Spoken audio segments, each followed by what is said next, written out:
I was checking that. Oh, hello! You actually caught me off guard. That's always my goal when I'm hitting the record button, is to catch you off guard, so...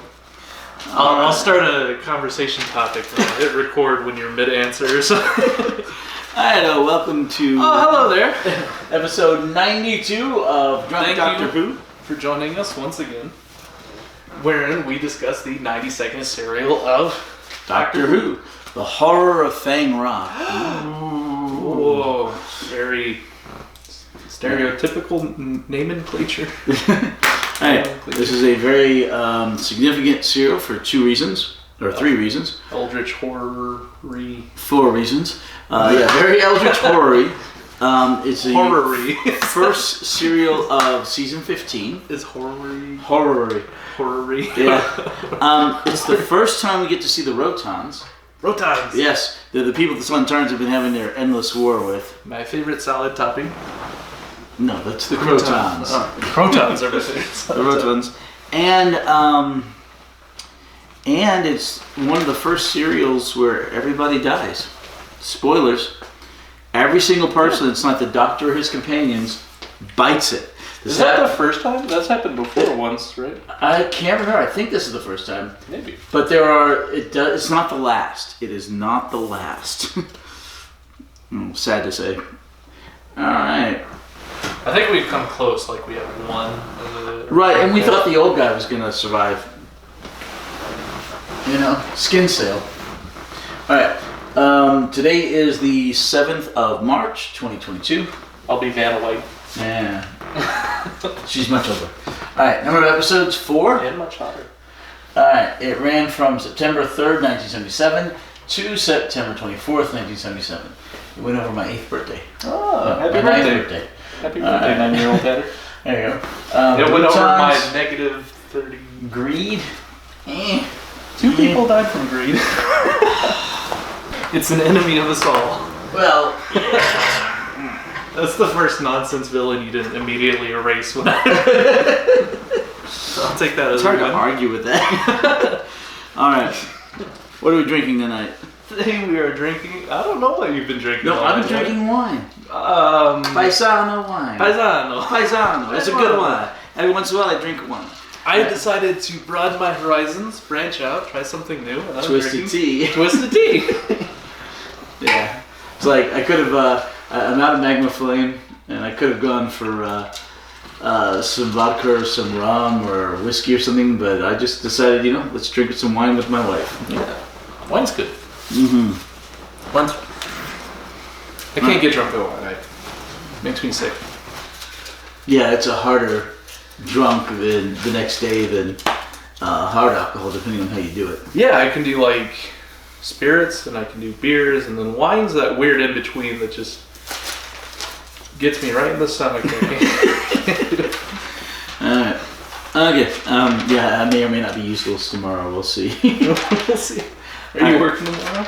No, I'm off tomorrow. I do have some errands to run though. Although nothing that can't be put off until Thursday. Errands to jog. Yep. Errands to walk. Okay. So that's why I tell people when they say, "Can you run out and get this?" I'll walk out and get it. I can't guarantee I'll run out and get it. Oh, hello there. Thank you for joining us.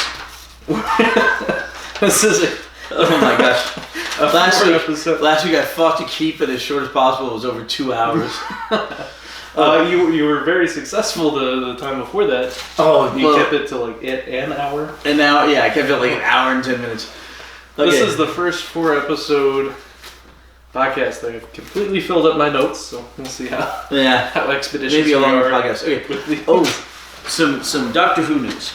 Okay. Doctor Who news. Alright. So Season Galaxy 13, 14. Doctor 13. Talking about the series, the new stuff. Alright.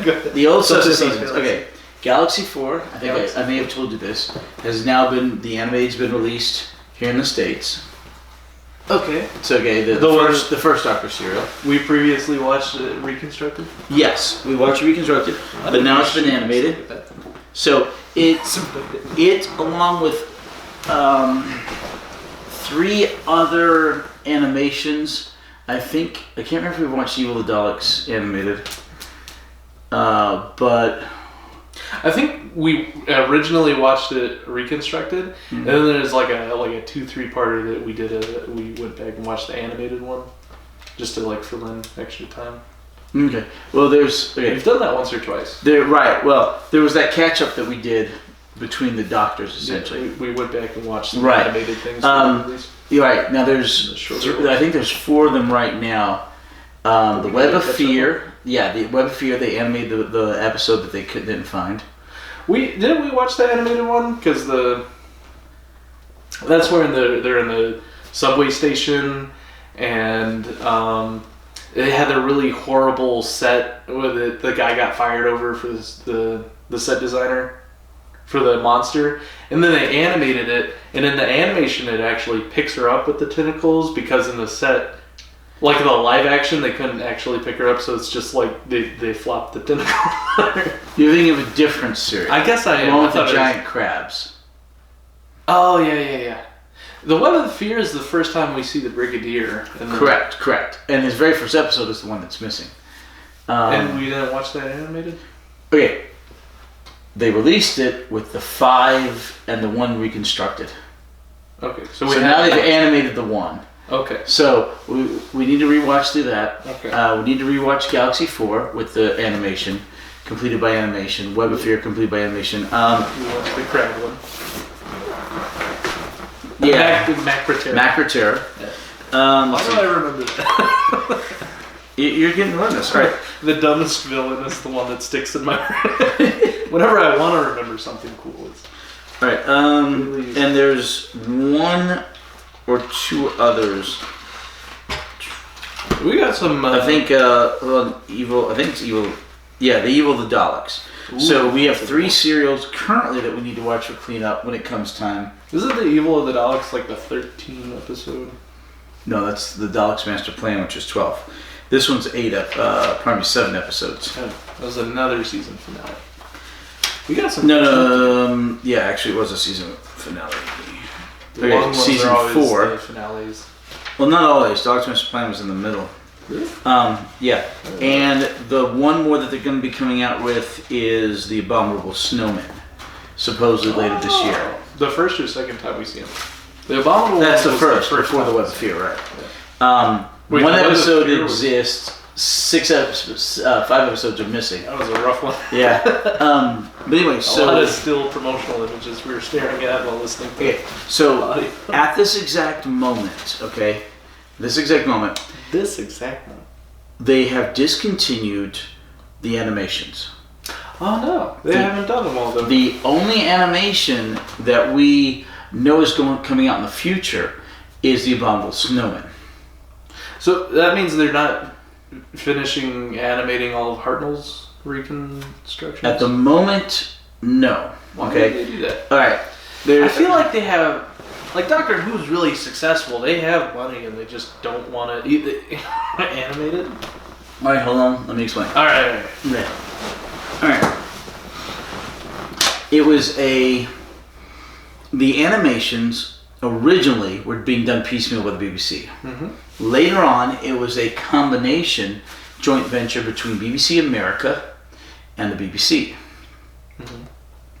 As long as the show was popular, it was easy to do a lot of animations to complete the missing stuff. Oh, so they're losing popularity. Right, the show's lost popularity, and the BBC has been losing money. Partly because they don't make enough of the popular stuff like Doctor Who, and partly because what they are making is a bunch of woke crap, you know? They keep doing their period pieces and stuff. They're falling back in a previous cycle we previously discussed. Like, those who don't learn from their history are doomed to repeat it. So we're kind of seeing the same... Did I have black on my nose? No, you're good. All right. Stop sniffing that. All right. So anyway, so as a... Stop that. All right.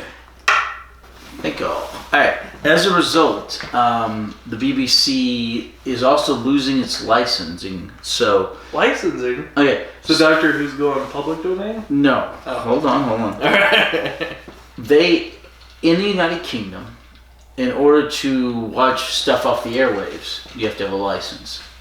Oh, the TV license. You have to pay... Oh, yeah, you got a license for that TV. Right, exactly. You have to pay like 95 or 120 pounds or whatever a That's year. That's because all their TV stations are like government owned. They are. They're not paid for by commercials and stuff like they are here. That's why advertising is very, very strict in Europe. Well, you can't do much of it in Britain because unless you're on ITV, because everything is the BBC is government owned. That's why they had to go back and re-record Coca-Cola to Cherry Cola.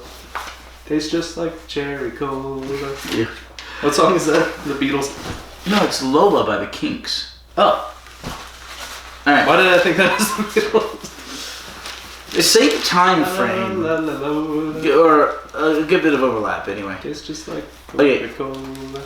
Okay, so anyway, hold on. Let me finish the story. Okay. So the BBC is losing its license, and BBC America has seen the popularity of the show decline, thanks to Chibnall and Whitaker, right? What does it mean when the BBC loses its license? License for what? Because it's the London people, the British people that need a license to watch television to pay for the BBC is losing its licensing fee. Oh, so people don't need to pay to watch it anymore? We don't know exactly what's going to happen. So like they're just losing a lot of funding is what that right, means. We don't know exactly what's going to happen yet. All we know is that's ending in like 4 or 5 years or something. Does that mean like their economy's being kind of like they're headed for a recession? I have no idea. Because America's been avoiding a recession forever with like the whole COVID thing, and the government's just been printing money and pumping it into. Never mind. No. We're in a recession. We are, but it's like an artificially it's like a housing market crash kind of. We're in a bubble. We're pre-recession.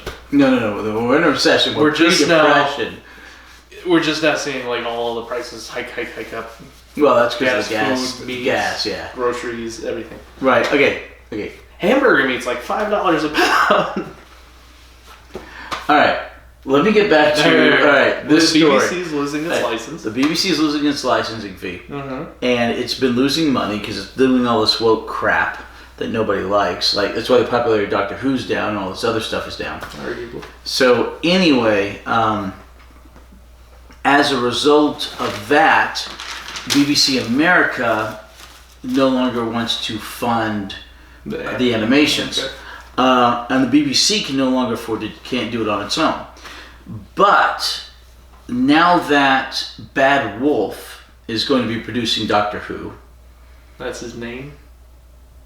That's the company. Okay, hold on. Let me explain to you here in a minute. All right. So I'll explain Bad Wolf in here in a minute. I'm just now like catching up with all the Doctor Who. I'm in the old, I'm up to Baker, and you're like very I'm current. Very current. Okay, hold on. Let me explain this. Okay, the BBC realizes it can no longer afford to produce Doctor Who, so they're subsidizing it. So they are leasing out the intellectual property but they're leasing it out to a British production company, Bad Wolf, or should I? British. It's set in Wales. So with that licensing, did they still get like a lot of authority on? Oh, they're going to have a lot of veto power. Okay. But one of the reasons they're doing this is because Russell T Davies, the guy who started the current revival of Doctor Who as showrunner, is coming back to be the showrunner of Doctor Who with Bad Wolf. Early 2000s? 05 to 2010. Okay. His episodes were from 05 to 2010. The revival started in 05. The current revival. Yeah. All right. There's more than one revival. The first revival was 96. The TV movie. Just 96, yeah. The current revival is... Is it fair to count that as a revival? Yes, because had they not stupidly put it up against the very last episode at the time of Roseanne, the show would have been picked up and continued. That was basically the pilot episode. It wasn't only Roseanne. Isn't there something also really crazy going on? Some assassination? Or is that something else I'm thinking of? The assassination of JFK in 1963 that caused Doctor Who to be postponed for 15 minutes. Is that what I'm thinking? Yes, November 23rd, well, never mind. 1963. Okay. That's something else. All right. Let me finish this. Let me finish explaining. Then you can have questions at the end. I have no questions. Good. Then you should be silent. Okay. So anyway, the BBC. BBC stands for. Sorry. Right. The BBC is licensing out the intellectual property of Doctor Who to be produced by Bad Wolf. Mm-hmm. Bad Wolf being a big catchphrase during the Russell T Davies era of the show. Right. We'll get there. You'll see it. It's like a villain or something. Not exactly. I've heard it's a reoccurring theme. I've heard the phrase Bad Wolf. Anyway, the production company Bad Wolf, which has made some other shows like His Dark Materials, and a couple others. Yeah, on Netflix. The day after the deal was signed to make Doctor Who, was bought by Sony. Oh. So Sony is now basically going to be producing Doctor Who. Really? Yes.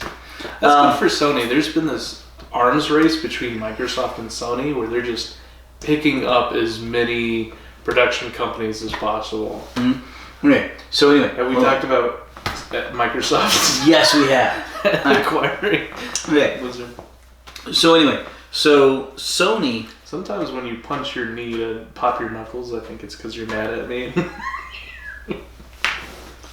All right. Okay. So anyway, Doctor Who's gonna be made and produced by Bad Wolf. Mm-hmm. There's a whole bunch of rumors floating around right now. We have 2 more episodes that were produced directly by the BBC. The Easter special and the Centennial special because of the BBC's 100th birthday.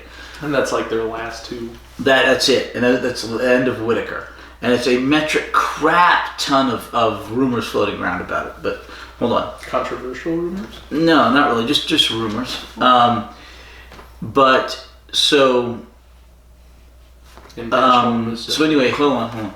So BBC can't afford to do the animations anymore, and BBC America is not helping. But Sony, now that they are going to be producing Doctor Who, in order to be able to do a back catalog and flesh everything out, may do a deal where they continue the animations and they get some of the profits once they're released so the BBC can finish up everything. That's a huge intellectual property for Sony and their streaming service as a console. Now that's option A. Okay, why they stopped it is that hopefully Sony will pick. They can't afford to, and hopefully Sony will pick it up. So there's more than one reason. All right, well, that's option A. Is that hopefully, prayerfully, Sony will pick it up and continue the animations because there are only so many more to go, and they haven't completely finished any of the first 6 seasons. They're one serial off. In some cases, 2 episodes. Really taking off their a bunch time and doing it in a weird order. Well, they were doing it so that none of the seasons were complete. So you'd be so close to completing all of them, you might as well complete them. But they haven't finished yet. Like season 1 needs 1 serial. They did all this work and never got to cash in on the right. Season 1 needs 1 serial, Marco Polo. Season 2 needs 1 serial, The Crusade. I'm so ready for Marco Polo. Season 4 is down to like a single serial. Season 5 is down to a single serial.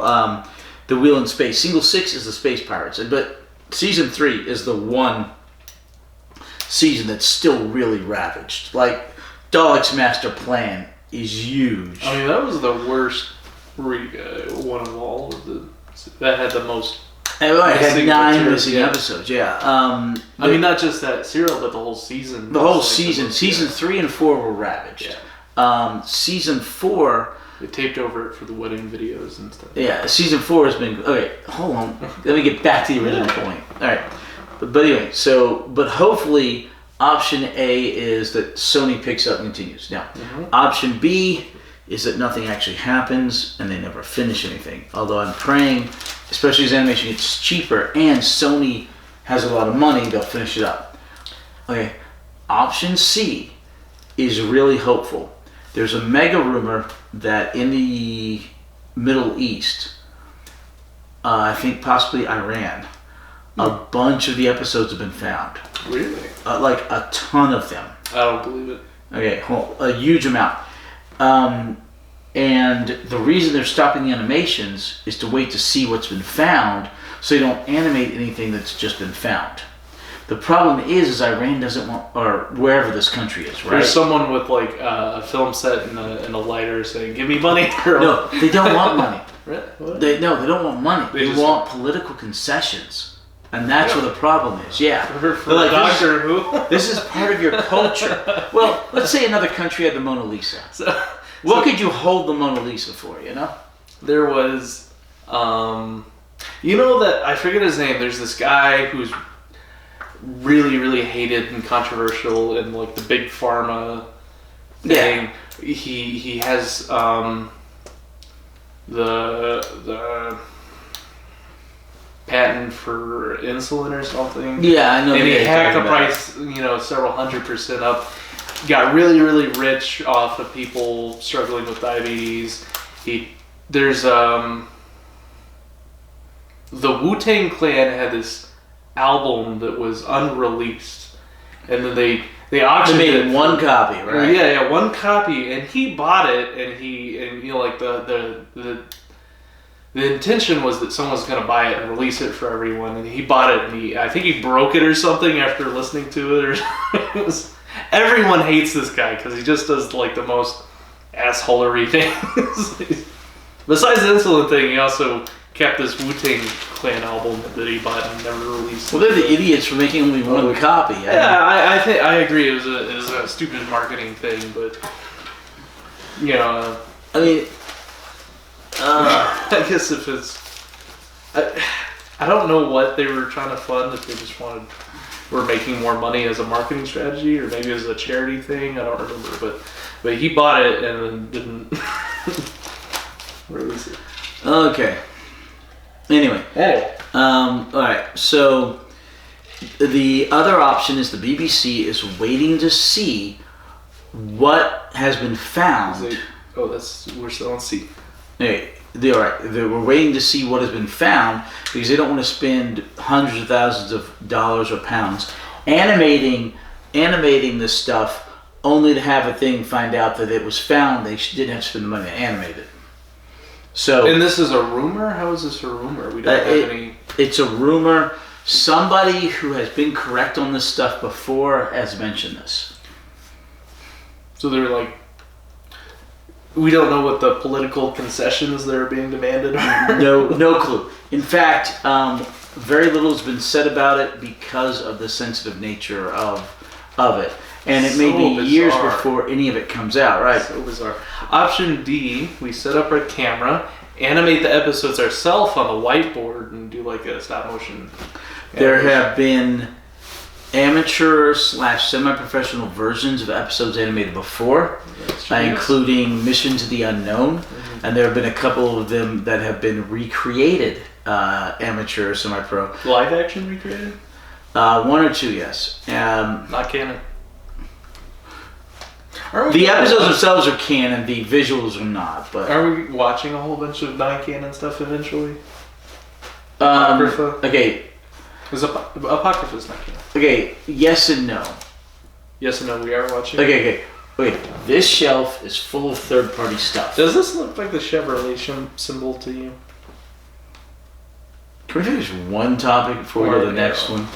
Alright. Just the thought. Okay. You're like, squirrel. Alright. This shelf is full of third-party stuff. Yeah. Now, and we're watching that for the podcast. We will eventually watch it. None of it has ever been declared non-canon. None of it's been declared canon. Hold on. None of it has ever been declared non-canon, except the one thing on that shelf the BBC made. The BBC has declared that the Scream of the Chakra is not canon. But the definition of canon is being aired on the BBC, being an official BBC. No. What is your definition of canon? Okay. How could canon third-party stuff, fan-made stuff, be considered canon? Okay. I don't. Okay. You remember the Brigadier? Yeah. Okay. In the third-party stuff, the Brigadier has a daughter, Kate Lethbridge Stewart. She shows up in the third-party stuff first. And then makes her way into the regular show. Okay. Different actress, same character. So the BBC kind of goes, cool, and it takes the good stuff out of it and incorporates it into the show, or at least that one particular part. So it's incorporated canon doesn't mean the source material is necessarily considered canon. Well, some of it is spoof-esque. Like, my opinion is that it's not canon if it wasn't aired on the BBC. Then Shada wouldn't be canon, and Shada's canon. Well, so is the radio stuff that wasn't aired on the BBC. So are the comic books, but... Wait, okay, you're talking about the what audio. was Shada aired on? Canadian Broadcasting Corporation. Oh. Well, it's... I don't think I consider it third party. Okay, once again, you can debate this stuff all you want, but the only thing the BBC has declared not to be canon is the one it produced on the show. Well, they also didn't produce anything else on the show, so we can assume that's not canon. The BBC? Yeah. The BBC Except produced all this. No, the that third party stuff. Right, okay. That's not canon. Okay, and that's debatable. I don't think that's debatable. I will disagree with you on some of it. So you write a book, right? And that's your intellectual property, and then you sit on that book and you make money off that book, and it ends on a cliffhanger, and you never release a sequel. I say, I really like this book. I write a sequel, right? Not canon, because I'm not the author of the book. Do you know that's happened before, right? That's just some random person that wrote a thing. It happened with Peter Pan, and the second Peter Pan book was... There were several versions, and then the winner was elected by a contest, and they said, this is the canonical sequel to Peter Pan. Okay, no. That's dumb, too. Okay. What about the Dune books or the Lord of the Rings books were written by their kids? Yeah, that's you have more authority if you're the child of the original author. Right. If I just go, hey, I really like Star Wars, I'm going to film my own Star Wars movie. That's not canon just because I say it is. What if they say it is? Well, they didn't. They just took a but they never said it's not canon. And they incorporated it into the main show. Let's take this with, for example, the law. Like, let's say it's incorporated religiously. Let's take a religious text. It says, "Do not murder." That's canonically, religiously part of the Bible. Mm-hmm. It says, "Okay, so I don't murder." But it doesn't say not to murder if I'm hopping on my left leg and use a 2x4. So it doesn't say that is a sin, so I can do that. You can't draw these gray lines and say, well, this is and this isn't, but they don't specifically say. The BBC can't come out and say every specifically fan-made thing is non-canon. Every single person that draws a fan-made picture of the Doctor, they can't go, that's not canon, that's not canon, that's not canon. This is too They can't go through all of these and say, all these fan-made films are not canon. They're not canon by default until they are canon. They're not canonized because they're not made by authority. None of these are... Okay. My turn? Your turn. Okay. You're wrong, but it's your turn. Okay, no, hold on. Okay. Alright. All of this stuff on the shelf, mm-hmm. except for the one made by the BBC. Yeah. And K9. Yeah. All of it was made by two companies. Okay. BBV, which I believe stands for Bill and Bob Video, but mm-hmm. BBV instead of BBC, mm-hmm. and Real Time, mm-hmm. REEL Time. Mm-hmm. Okay. They used the same actors from the show. Mm-hmm. They used those actors and pretty much the same characters, or they used the same actors and characters, but they could not state the Doctor. And a bunch of those license specific things from the show and use some of the same directors and writers. And they were done mostly during the wilderness years when the show was off the air. They are allowed by the BBC. The BBC is not suing them for having made them, but by the same exact token, the BBC doesn't come out and say they're canon, but a lot of the same characters, same actors and actresses, same bad guys, Cybermen, Sontarans, a lot of the characters from that, like I said, like Kate Lethbridge-Stewart, end up in the main deal. Now, some of it's just a joke. They're like, do you have a license to save this planet is pretty much a parody joke. But most of the other stuff is actually fairly seriously made, you know. No matter how much a third party respects the source material, it holds And zero weight licenses they're the not. specific. They license unit. They license. They the cyber- license these characters. They license them from the original guys I who didn't know invented that. them. They licensed unit. They Okay. they got the rights to do unit. They got the rights to bring in the Brigadier. They got the rights to bring in the Cybermen and the Centaurans and others. Okay, IKEA furniture, right? IKEA makes all sorts of furniture. You have some disgruntled employees, some disgruntled furniture engineers leave IKEA, right? They design their own desks. But IKEA holds this patent on a specific wooden peg they use for furniture. And then these people that left IKEA say, you know, we left IKEA because we didn't like the company, but we're going to license this patent that IKEA owns, this wooden peg, so we can start building our own furniture, so we can have our own authority over the furniture we're making, because IKEA is not making the furniture that we want. The furniture those people, and let's call that IKEA. IKEA furniture, no matter, despite the fact that it was original IKEA employees that left, despite the fact that they licensed the patent to this furniture technology, IKEA is not IKEA, right? No matter what. No matter what, IKEA furniture is not IKEA furniture, and IKEA furniture is under no obligation to specifically go and point out every single IKEA furniture and say, that's not ours, that's not ours, that's not ours. By default, it is not theirs.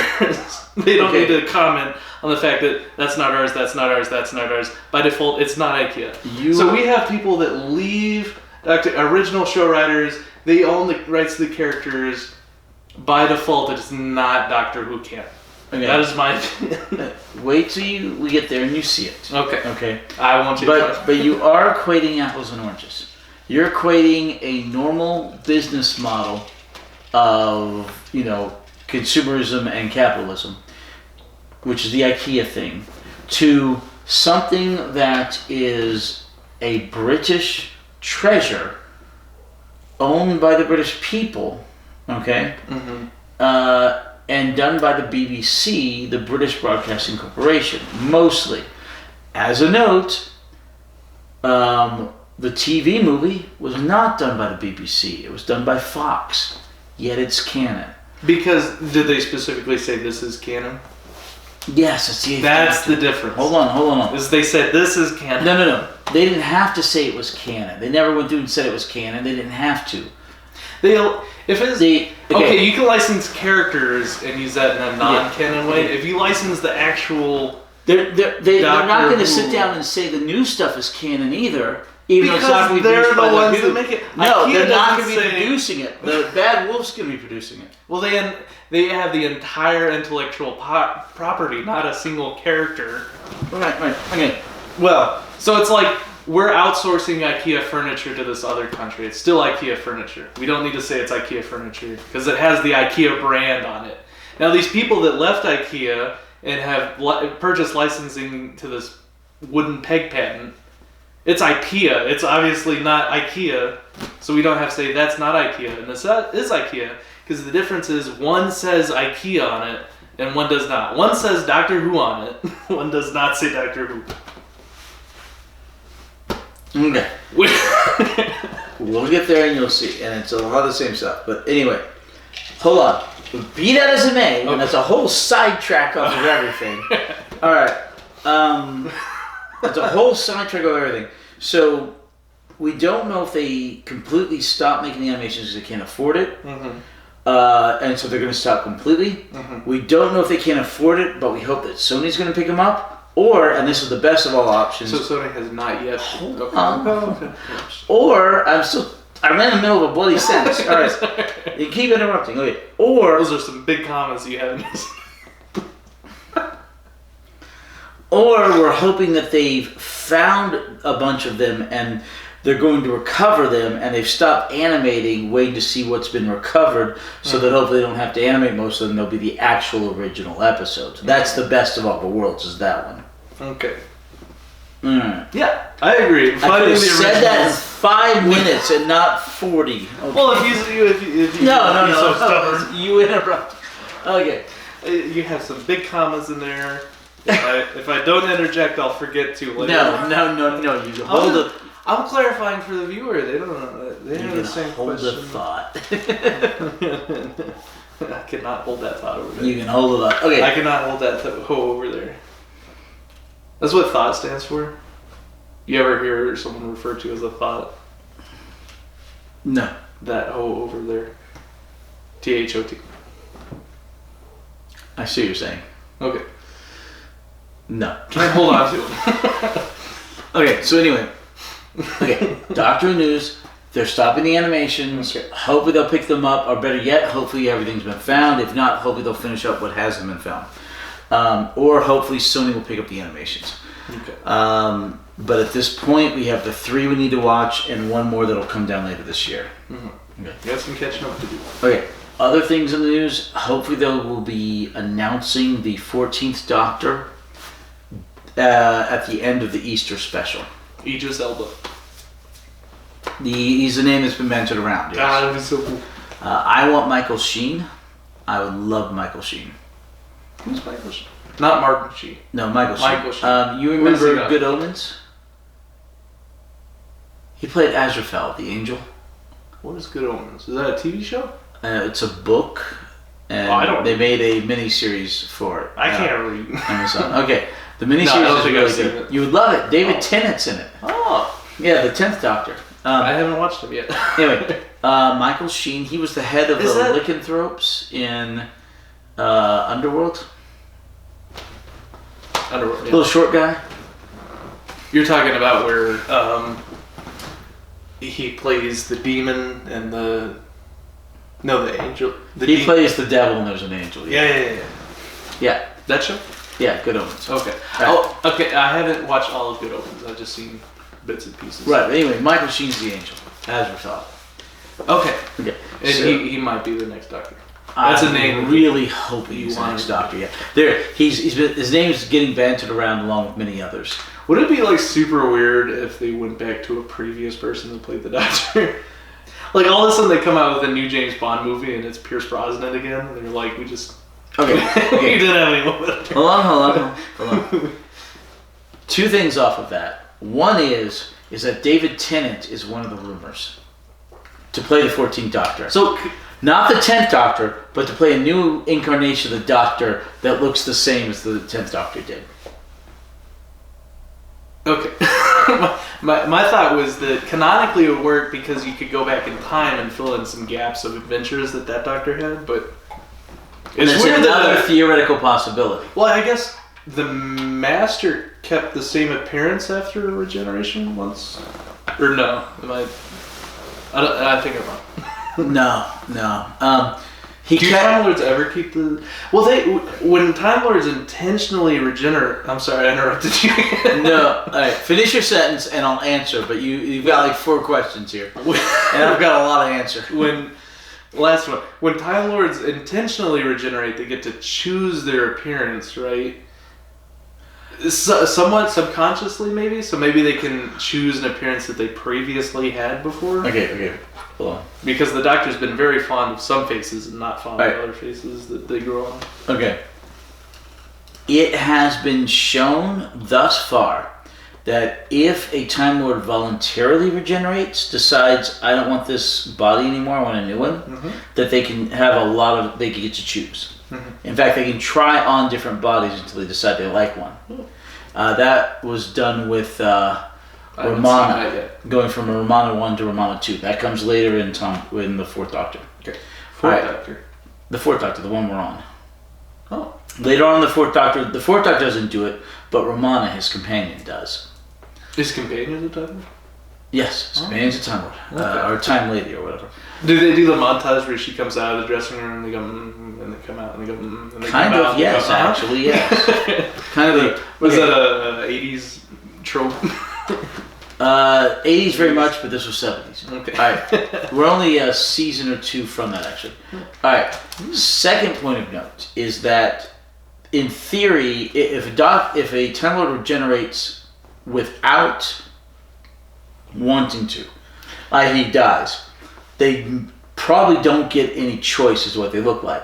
except they may subconsciously be able to have a little bit of choice, which is why Capaldi looked like Capaldi. Yes. Okay. But yes, if they decide to regenerate, they can choose an old face, which Tom Baker came back in the 50th anniversary, the fourth Doctor, the one we're watching, and implied that super heavily, that he was the Doctor in the future visiting an old face. So, with that as groundwork, the 10th Doctor, or the actor who played the 10th Doctor, he can come back and play the 14th Doctor, choosing an old face. Why did we ever decide that this podcast was a good idea to do drunk? You're like, you know what's... All right, flashback to 3 years ago. Hatter approaches me and goes, you know what's a good idea? 4 years ago, he says, you know what's a good idea? Let's take your IQ, put it on, inebriate you, and then have you do a science fiction podcast with me, because I'm I'm masochistic and I just want to I want to endure your insufferable questions. That is exactly not how I stated it. You're like, wouldn't it be great if you like interrupted me 4 times? No, I've never said those words. I don't know what you were expecting. You're like, let's get drunk and watch a science fiction podcast, and I'll answer your questions. I'll save all the questions till the end. All right. Okay. I'll just sit here, kind of. So anyway, hold on. So that is one of the rumors that Tennant might actually be the 14th Doctor. I don't think it's going to happen. I don't think so. But it would be very interesting, and he is probably still the most popular of the current the Doctors who have been in this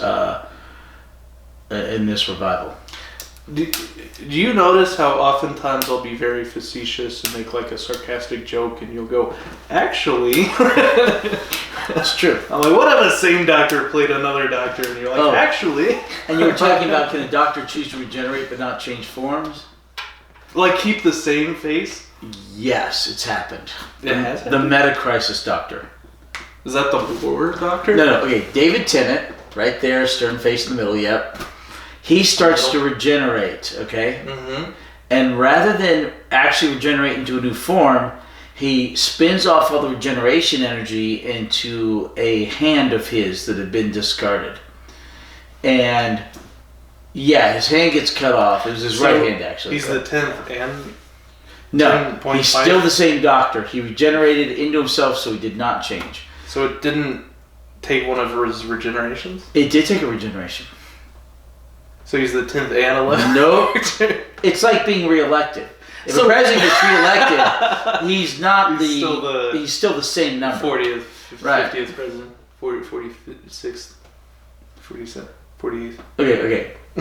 Ronald Reagan was elected and reelected. He was the 40th, and he wasn't the 41st. He was just the 40th. Because he stayed. But you still have a set amount of regenerations until the Time Lords give you a new set. Or unless you're the timeless child. Unless you're Space Jesus and you get to do everything, yeah. So he's the 10th and 11th generation regeneration as he's the 10th Doctor. No, okay, come on. The 10th Doctor as the 10th and 11th regeneration of it. No, the 10th Doctor would be the 9th and 10th. No, it is the 10th and 11th because of the War Doctor.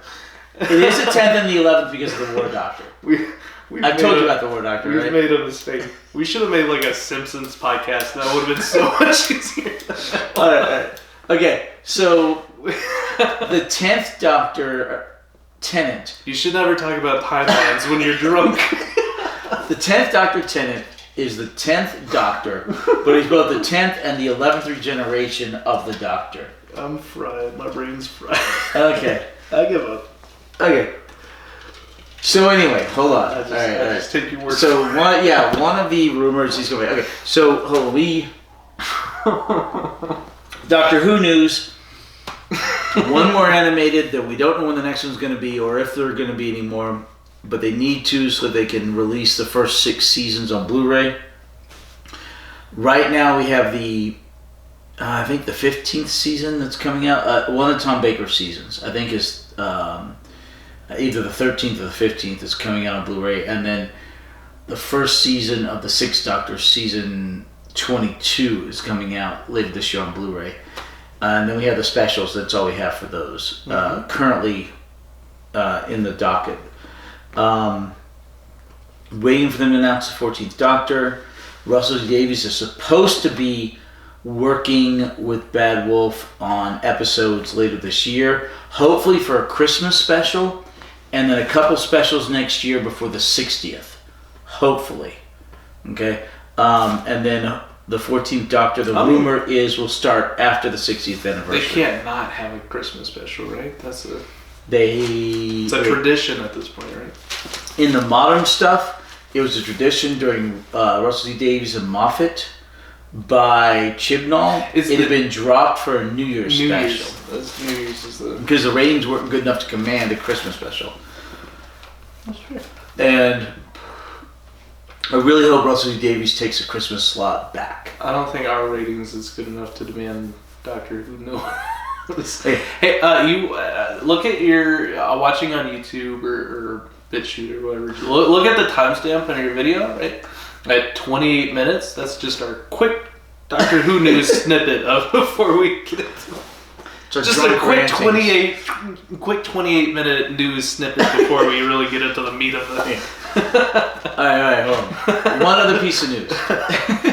We are almost completely uploaded on Rumble. Hey! I am one episode shy, which is the Talents of Wing Chang. Everything else has been uploaded. Rowdy. In fact, today's episode might be the first one that gets uploaded on Rumble before YouTube. Oh. Right, I may go out of my way to make sure that's the way it works. That's fair. So anyway, and then what's the other platform that pulls them from YouTube? We're on Patreon, but all you have to do Patreon, but the one that pulls them from YouTube. BitChute. I haven't looked at BitChute in months. I just that just pulls it from YouTube. So yeah, we're always up to date on that. I've got to look at it, but we get like 10 times the views on BitChute that we get on YouTube. We still don't show up in the search algorithm when you. On anything. And that's even if you can spell Hatter's last name. Just no one can. Yeah, it's all silly fun. How long did it take you to get a library card? No, don't ask. All right. Okay. But anyway, okay. You know what I did when I got my library card? Was I spelled my last name twice, and they're just like, okay. They're like, put your name here, and you can have a library card. I put Hensley. It's like the guy who his last name was Smith, but he wanted his son to have a unique name, so he named him Smith. That's the only one he could think of having been done before. Smith. All right. Okay. Or John Doe. I'm gonna have two kids. I'm gonna have a daughter and a son, and Jane Doe and John Doe. Hensley. No, I'm gonna change my last name to Doe. Okay. I'll be Holden Doe. No, I'll change my first name too to Needed. Oh, the Needed Doe? Yeah. Well, thank you for joining us. We'll see you next time. I'm going to go to the bathroom. Do we have any more news before we dive into episode 1? This is... You wanted this. Alright, hold on. Let me think. You're the captain. I'm just the passenger. No. You're the passenger going, give me the wheel. Whee! And we crash into the rocks. I'm Henry. You're Harry. Exactly. No, I'm Harry. You're Henry. Alright. Okay. I think we're caught up on all the Doctor Who news.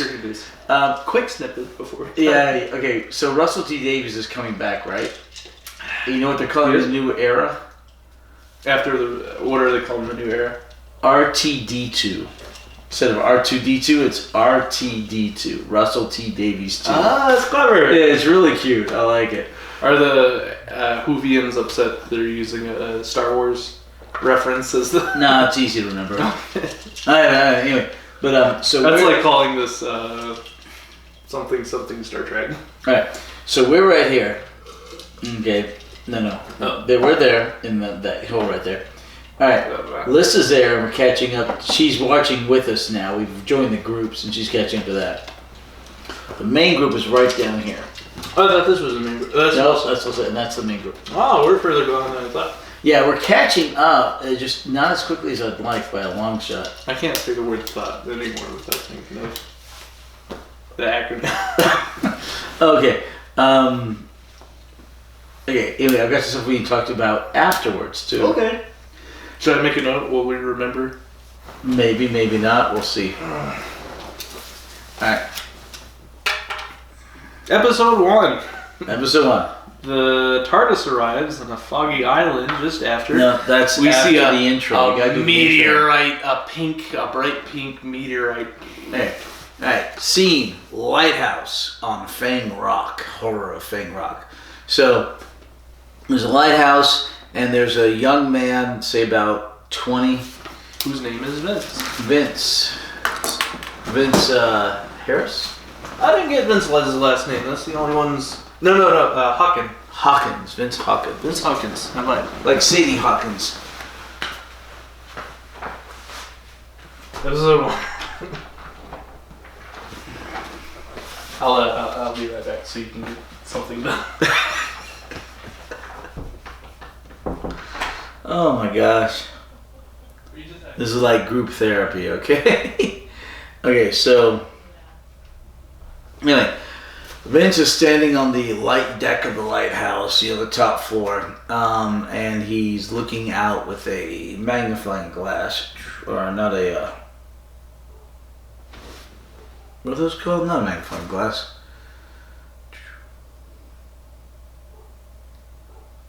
I forget what they're called. Anyway, he's looking out, and he sees a meteor come down, and it's bright red, and it's crashes into the bay out there, the Quay, Quay, Quay.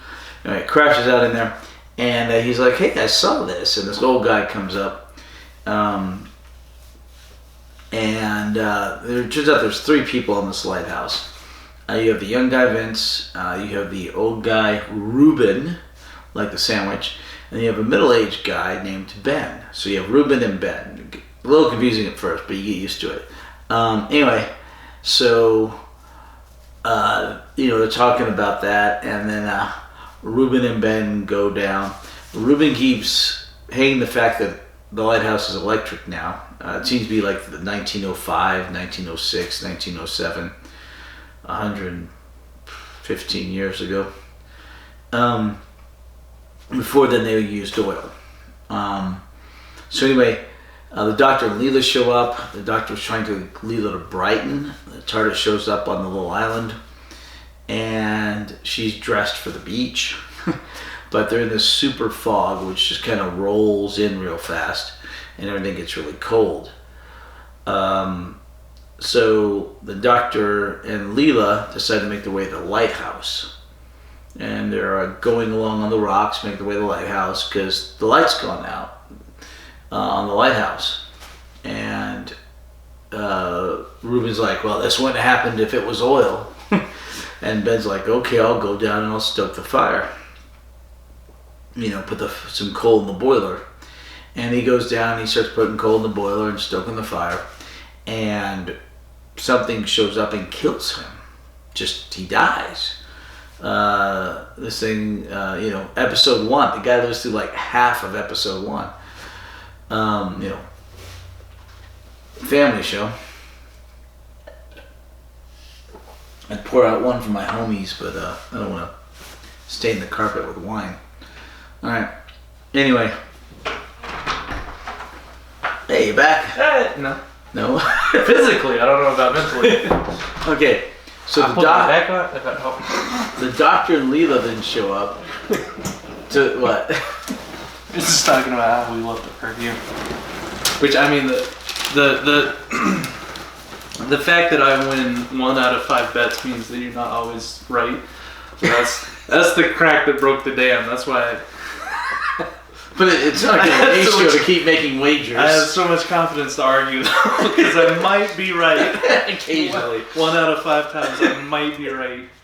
You told me, when we first started the podcast, you told me that a guy from the shop who watches the podcast watched an episode, and he said to you, the guy you do the podcast with, he shouldn't wear his hat backwards. It doesn't look professional. It doesn't look good. And the next podcast, you told me that he said that, and I said, fuck off or something.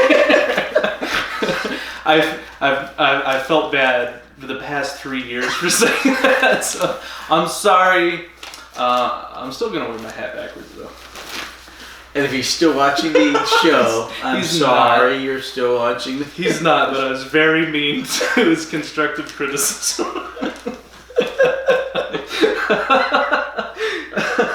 Oh my gosh. Who was he to say? Tell me not to wear my hat backwards. So the Doctor and Leela. Okay, so Dr. and Leela show up, and Vince comes down because he and Ruben are trying to figure out. Or we're on the pre-antepenultimate episode. What? Episode 1? Episode 1. Okay. What have you been doing this What did you call it? The pre-antepenultimate episode. Penultimate is the next to last episode. There's so in terms of literary entertainment or cinematic entertainment, usually material over a course of time is concentrated into either a trilogy or a quadrilogy. So most commonly a trilogy or a quadrilogy. So the terms ultimate and penultimate are used to refer to last and second to last in a trilogy or quadrilogy. But we take the same phrases and we can work those backwards with the Latinist origins to go from last, second to last, third to last, fourth from last, fifth from last, which we only use last and second to last most commonly in literary and cinematic entertainment. So the terms third from last, fourth from last, and fifth from last are really only commonly used to refer to musical notes in, say, a chorus or syllables in a word. But you have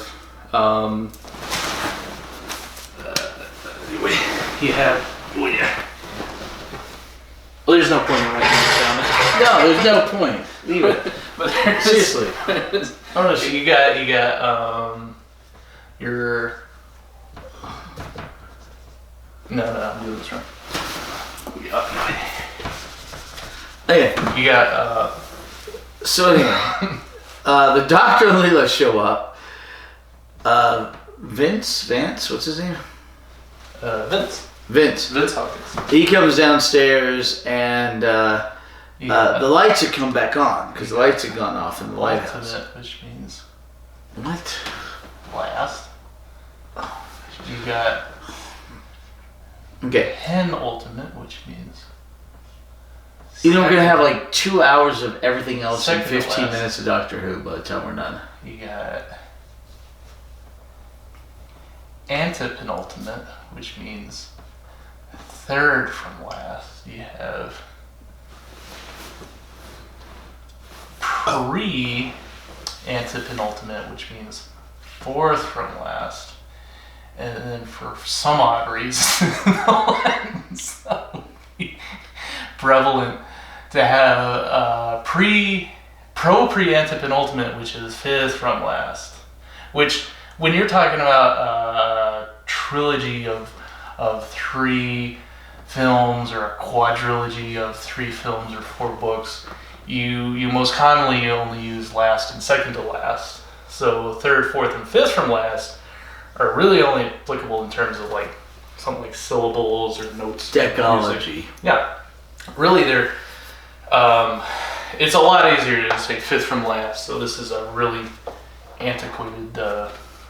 Who in the world says pre-antepenultimate to say fifth from last? But I love to because I think it's hilarious because at some point, I refer to the last episode as the penultimate episode, and you very rightly corrected me in saying penultimate means second to last, not last to last. Next to last. So I penultimate is the next to last. Yeah, I referred to the last episode as penultimate, which you corrected me as the ultimate. It's second to last, not last. Penultimate. So I went to my friendly online dictionary and went down this rabbit hole of pro-pre-antepenultimate. And then pre-antepenultimate and antepenultimate and penultimate and ultimate. The more you know. Last, second, third, fourth, and fifth from last. So now I'm never not going to refer to the... And that's how I get my passive-aggressive verdict. Okay, so the doctor and Leela show up. Vince comes down because he got the generator got started, the boiler. Should I leave again? No. Well, maybe. Hey, you got the boiler started. I gotta open tomorrow. It's gonna be 2 a.m. When are you gonna go to evenings on Tuesdays? Hopefully every other week. Hopefully soon. Every other week. So probably the week after next. Alright. So then the doctor's and Mitch is like, wait, who are you? Well, we were stranded here in a craft on the other side of the island.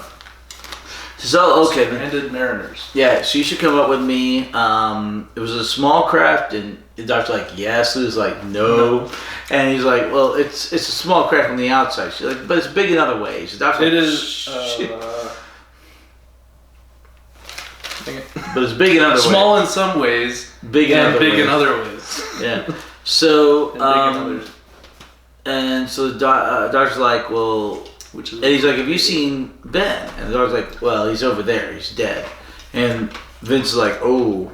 So they go and they check it out, and yeah, he's dead. So the doctor suspects something paranormal, but Vince being very superstitious, and the doctor not wanting to freak him out, says, well, he died of electric shock from the generator, just to put his mind at ease. Well, yeah, the doctor in says a more scientifically explainable way, because you can't just walk into people from the 19th century and say, aliens probably killed him. Which he does eventually. He doesn't really know that yet, but he's suspicious because of the circumstances. It's foggy, all of a sudden the light's going on and off. Right. He comments when he first arrives, a lighthouse with no light. That's right. But anyway, eventually he does actually say exactly that. There's aliens from space attacking. Yeah. I say, what? Yeah. Well, so, they're from the 19th century, so they say, jibby jibby, what not? 20th century. No, 1906, 07, 20th century. They say it in their nonsense accents. The 20th subtitles. It's Yay, subtitles. 1906. Did you notice that, like, even the subtitle writer is like skipping every other word? They're like, what? They do summarize some things, yeah. And a lot. There's a lot of. They're skipping last names and stuff too. They do summarize. I was trying to keep. It takes longer to read than to hear from them. My notes are based off the subtitles because I can't understand a word they're saying in whatever language they're speaking in the 1906. Gaelic. Anyway, okay. They're speaking Mary Poppins. None of them spoke Gaelic, but that's my recollection. They speak Mary Poppinese. Okay, so the doctor and Leela go to the crew room, which is a place to eat and talk and... Oi, what is that language you are speaking? I'm speaking without a dentist. Without what? A dentist.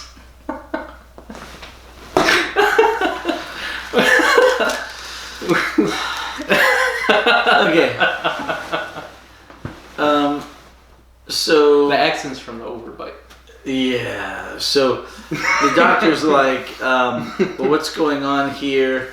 And the doctor ends up going to go see Ruben up in the light tower. The light deck is what they call it. The old man. The old guy.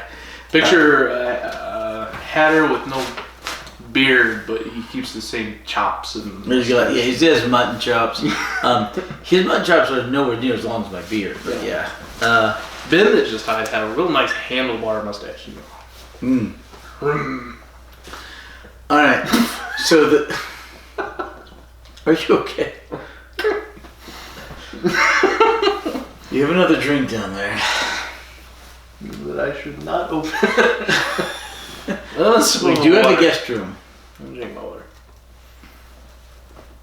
What happened next? Drink your water. Alright, so the doctor goes into talk. So Ruben is very suspicious. He's like, well, this Dr. Leela people show up, and all the fog and all the cold, which is very unnatural, because he thinks it's very unnatural. The sky was clear as day. Right, and he always knows, because he's been doing this 30 years most of his life. Clear as day, and but the fog rolled in because of the meteorite landing, the spaceship. This seaman's been on a poop decker too. Knows his way around the... What happens next, Tyler? Unnatural fog. Okay. I'm still on episode 1. Oh my gosh. So he's very suspicious of the Dr. Leela, and he decides to go down and man the boiler and Boiling pressure. Right, and make Ben dignified by covering with a cloth and all that. And he's doing that. And where does the episode end? If it was the shipwreck? Shipwreck. Wow. Lots happens in So the doctor's hanging out with Leela and the what do they call it? The crew. The telegraphic apparatus machine. The Morse code machine. The Morse apparatus machine. Do you know how to? So he's hanging out, and then of course Mr. Old Grumpy. He's like, well, shouldn't you send the information about his death using the Morse code machine, the telegraph, right, back to the mainland? And was like, doesn't matter, they can't send out help in this fog. I will send it by semaphore in the morning. And if you don't know, semaphore is flags. You put the flags in different ways to mean different letters. And that's a very old-fashioned way of doing that. That's how they direct the planes on the runway. Yeah, no. Well, kind of, but they don't do it by the semaphore letters or code. They simply direct them by the directions. different patterns mean different things. Yeah, but that's the exact same way it is for semaphore with different flags. Yeah. Like the one with skull and crossbones means you're about to get robbed. About to get robbed. Okay. So anyway, so the doctor's like, well, okay.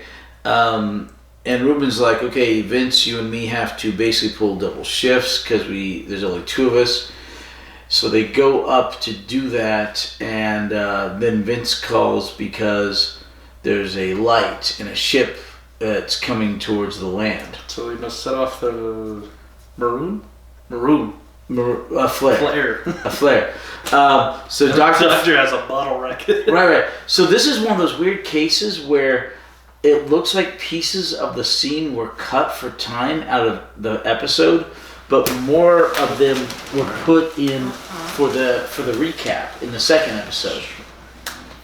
Did you notice that? I didn't notice that. Yeah. So I noticed that Leo's handing him the rocket. Right. There were bits. Half the time, this is how I watched the episode. Half the time is. There were bits in the first episode that they have during the recap that they edited in the second episode. There were more bits in the second episode than were in the first episode for the recap because of time. Because they had to get to that cliffhanger. So, could you imagine if we were under time constraints? We were like, oh no, we spent 30 minutes talking about Doctor Regeneration. If we did a half hour episode a week, we get 5 weeks out of an episode. Yeah. Oh my gosh. We're going to start doing that once we get closer and closer to running out of episodes. A podcast per episode instead of per series. It's literally okay. Later on, episodes are a complete story. So we will have a podcast over a single episode. They're hour-long episodes. And it's a complete story, a bunch of them. Yeah. And then are the New Year special ones like 2 hours or still just an hour? To be fair, what you're calling an hour is usually 45 minutes. Some of the specials are an hour or even an hour and 10 or 15. Okay. But most of them are about 45 minutes. Like an hour with commercials is 45 minutes, an hour and a half with commercials, an hour 15. Yeah. But they don't have commercials. Because right now we're doing 38 minutes, an hour and 38 minutes. For what? It's like 22 minutes per four episodes. 88 minutes, hour and 22 minutes. So anyway, we had 3 keepers of the lighthouse. One of them died, Ben. In the shipwrecks. And that's the end of episode 1. Episode 2, we recap the shipwreck with a little bit of extra stuff. I'm going to the restroom and refilling my drink while you actually continue the plot. And one of the things I wanted to talk to you about later was actually what we were going to do during some of that. Oh, about the future episode. Yeah. Oh, come back to that. All right, hold on. You keep talking. Episode 2.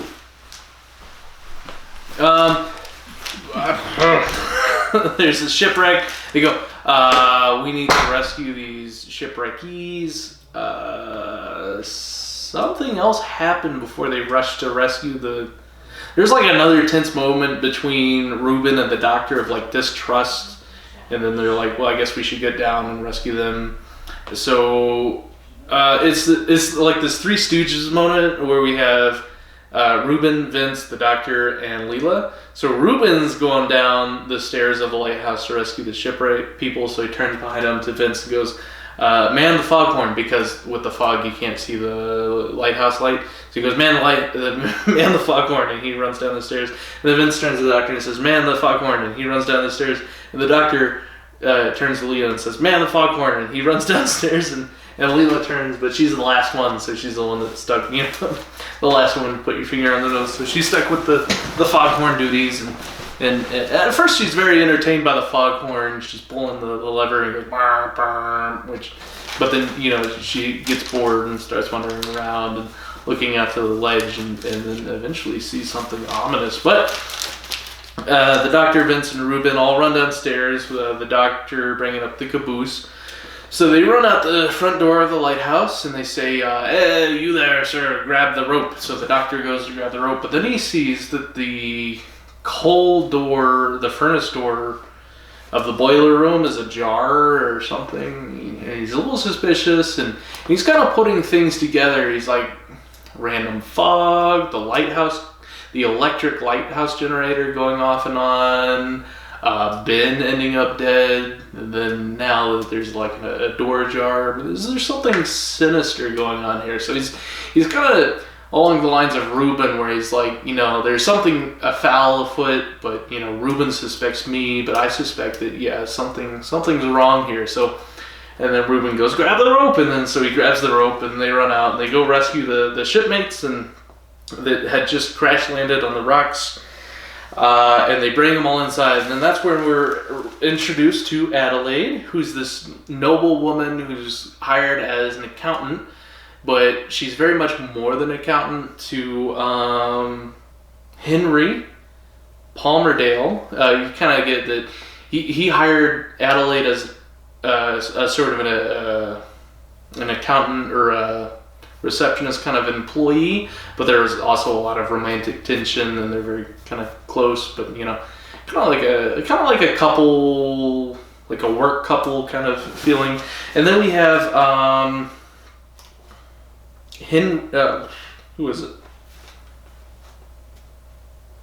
Yeah. Henry Skinsale, who's this older, kind of also wealthy man. They're all in the like tux suits. So we have Adelaide. It's very like roaring 20s, kind of 1920s tuxedos and like the whole style.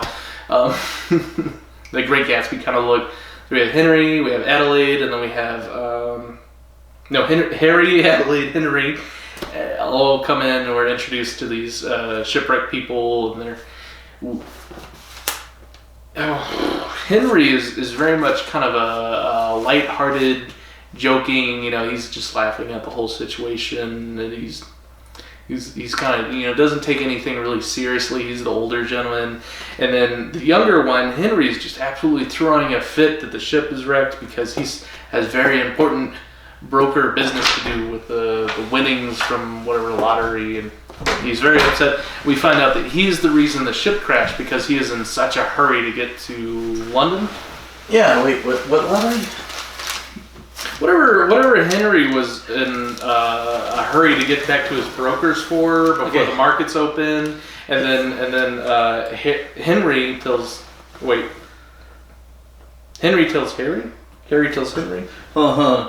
Okay, so Skinsale tells Palmerdale that perhaps he didn't win so much at the casino after all because he's not going to get back in time to. No, Skindale.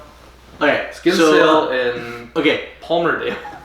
So Skinsale is the older gentleman. Yeah. He's a member of an MP, a member of Parliament, House of Commons. MP, military police. No, member of Parliament of the House of Commons. MPHC. He lost a lot of money gambling at the casino to Skinsale. And he couldn't afford to pay. So Skinsale. No, Palmerdale lost. So Palmerdale. Right. So Palmerdale. Skinsale's the old one. Palmerdale's the young one. Right. Skinsale lost the money to Palmerdale at the casino. Okay. Palmerdale then, in exchange for confidential information, which would make him a killing on the market from inside the trading. MP, right? Inside trading from the MP Skinsale, he tore up the IOUs from the casino that Skinsale gave him. Right. So Palmerdale canceled the debt in turn for inside trading. I thought it was fairly explicit, but yeah. You were probably writing stuff down. But anyway, so Thank you. So apparently at the casino, the information was given. Palmerdale insisted that they jump on a boat and get back to London or to Southampton immediately, then go to home. Southampton is the big port at the south of England. They get back to there so they can go to London to be there for the market open, so he could capitalize on this insider information. Then they hit the fog, and he was like full speed ahead, yada yada, hit the rocks. So after this whole conversation goes down the lighthouse, we're then introduced to Harker, the captain of the boat, the salesman, the seaman. He's the navigator. No, Harker is in the employ of Piercedale. Palmerdale. He's in the employ of Palmerdale. I have Henry as both their first names, but I think one was Harry, one was Henry. Okay, so I think Harker was sort of a manservant, like a. He was the seaman that. No, I think was supposed to be steering. The coxswain or the captain was. Oh, that's the guy that died. Right, the later guy. Yeah. In the shipwreck. And there were some other sailors who died while we never meet and see off screen that he yells about later. I thought he was just yelling about coxswain. No, but he was saying these other sailors also perished. Oh. There were people who perished on the boat because Palmersdale wanted to get him and his secretary off the boat. We're introduced by Harker dragging inside, back in the bin, the corpse, because it had gone missing earlier. Right, which is why Vince threw a fit about how the corpse is walking and walked away because it's gone from the generator room. So after this whole conversation with Palmerdale and Skinsale and Adelaide, we were introduced to Harker dragging in Ben's corpse, and then the doctor and Leela have this conversation with him. No, I think Harker comes with him. It's the coxswain that later drags in the corpse. No, he was dead. We only see 4 people that came off the ship, which was Harker, Palmerdale, Adelaide, and Skinsale. No, the coxswain shows up later. He does. I don't remember. Okay. I thought it was just the 4 people. I think it was the 5. Because there's 4, 5, 6, 7 people. To be fair, okay. Other than the doctor. Harker could be the coxswain. And then 4, 5, 6, 7. So there's 7 people we're introduced to other than Leela and the doctor, and then 7 people on screen die. Right, and all 7 of them die, and there's people off screen who die. Which was Coxswain and the other sailors. And the captain, the sailors. And then another cop who was the astrologer of Adelaide. Names mentioned in passing. Her name, she didn't die. She was see nothing to do with this. 7 people, and then spoiler, they all died. Okay, so Harker gets angry at the doctor, or gets angry at what's his name? So, they're all really tired from the shipwreck. So they're all Harker falls asleep. Skinsale falls asleep. So Palmerdale wakes up Harker because he knows how to work a Morse code apparatus machine.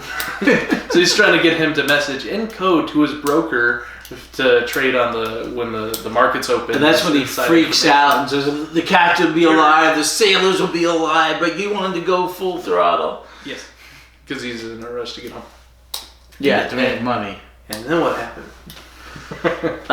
They keep fighting, and the doctor comes in with Leela. He's like, stop fighting, because they had gone out to look for the creature that Leela saw going through the water, which was the phosphorescent. Leela's an absolute warmonger in this. Like, the entire time she's with the dagger hunting down the... A huntress. She's a warrior. To break them in and hear the lamentation of their women. That's Conan. She's basically Conan in this. Why would you not celebrate of the death of your enemy? Wouldn't she be, what is it, She-Ra? She-Ra! The female version of Conan. Alright. Or, Warrior Princess Xena. Xena, Warrior Princess. Lucy Lawless. Alright, anyway. So, she is still beautiful. To this day, everyone in Hollywood just ages so well, and that is not true. Except for the ones that do a lot of drugs, which is most of them. 50-50. But they have some sort of inside secret to. Okay, I guess it's money. Money's the secret. There's a lot to that, actually. Unless you're Michael Jackson. Or what's her name? Money is good. Too much money seems to be problematic. Anyway. Elon Musk seems to be doing okay. He's sane. And he's not part of Hollywood. In fact, he's here in Texas. Alright. Money corrupts. Absolute money corrupts, absolutely. Easier... No, it's power corrupts. Absolute power corrupts, absolutely. Money begets power, power begets corruption. I don't know if that's right. Money begets. The love of money is the root of much... hate leads to suffering. Suffering leads to the dark side. Hate leads to the dark side. Love leads to suffering. The love of money is the root of much evil. Hate leads to the dark side. Okay. Whatever Yoda says. But no, the love of money is the root of much evil. That's the exact biblical quote. At some point, they switched from much evil to all evil. Which they drop the love of money. They say money, and it's not much evil. They just go evil. So money is the root of all evil. But no, it's a lot of the 7 deadly sins are kind of intertwined with one leads to the other. It's very Catholic.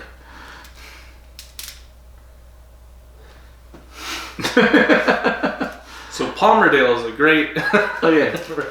What were we talking? Oh my gosh. Okay. Warmongering Leela is hunting down this effervescent alien. But they come back. They do that, and then who is it? Harker goes downstairs, and he's shoveling coal. And then you hear him scream. It's Harker that screams. Reuben screams. Okay, sorry. Reuben went downstairs. Reuben tells Vince, okay, you need to go down and keep the boiler going. And he says, Vince is shaking because of everything going on. He's young. Reuben's like, don't you do it. Don't worry, I'll go down. And Vince is like, you sure? Reuben's like, yeah. So Reuben goes down to the first floor of the boiler room, and then he dies. End of episode 2, you hear him scream. And so it's our second death out of the 7 people available.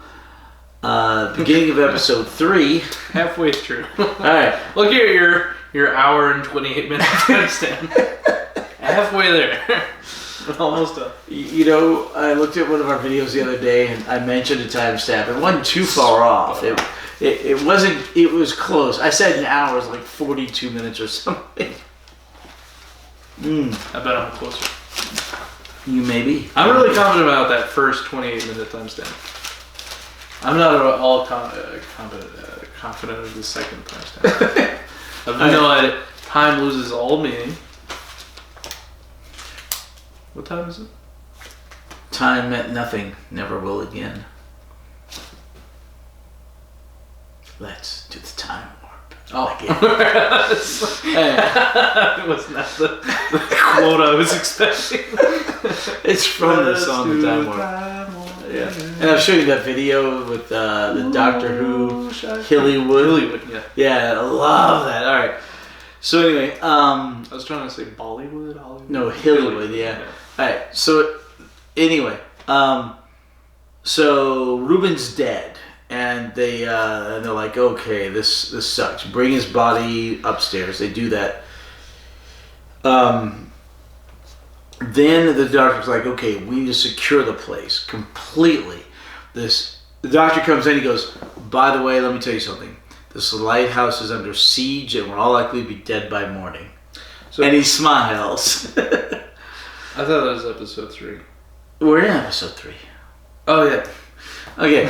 Alright, so he gets... I thought you were a doctor, a man of science. How could you say such nonsense? What's his name? Harvey or whatever? Palmerdale. No. Harrier, Henry. Skinsale? No, the other one. Harker.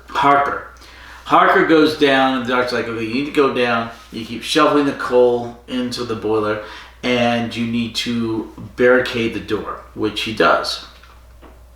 He tells Leela to tell Harker to keep pressure in the boiler. The boiler room. And she's unfamiliar with all these terms, so she's repeating it herself. She goes out, tells him to keep pressure on the boy room. He's like, you sure he meant the boiler room? She's like, that's what I said. He's like, he's a pure gentleman. He goes, yes, miss. Doesn't correct her, doesn't say, no, you said this. He just agrees, yes, miss. When does she say the technician thing?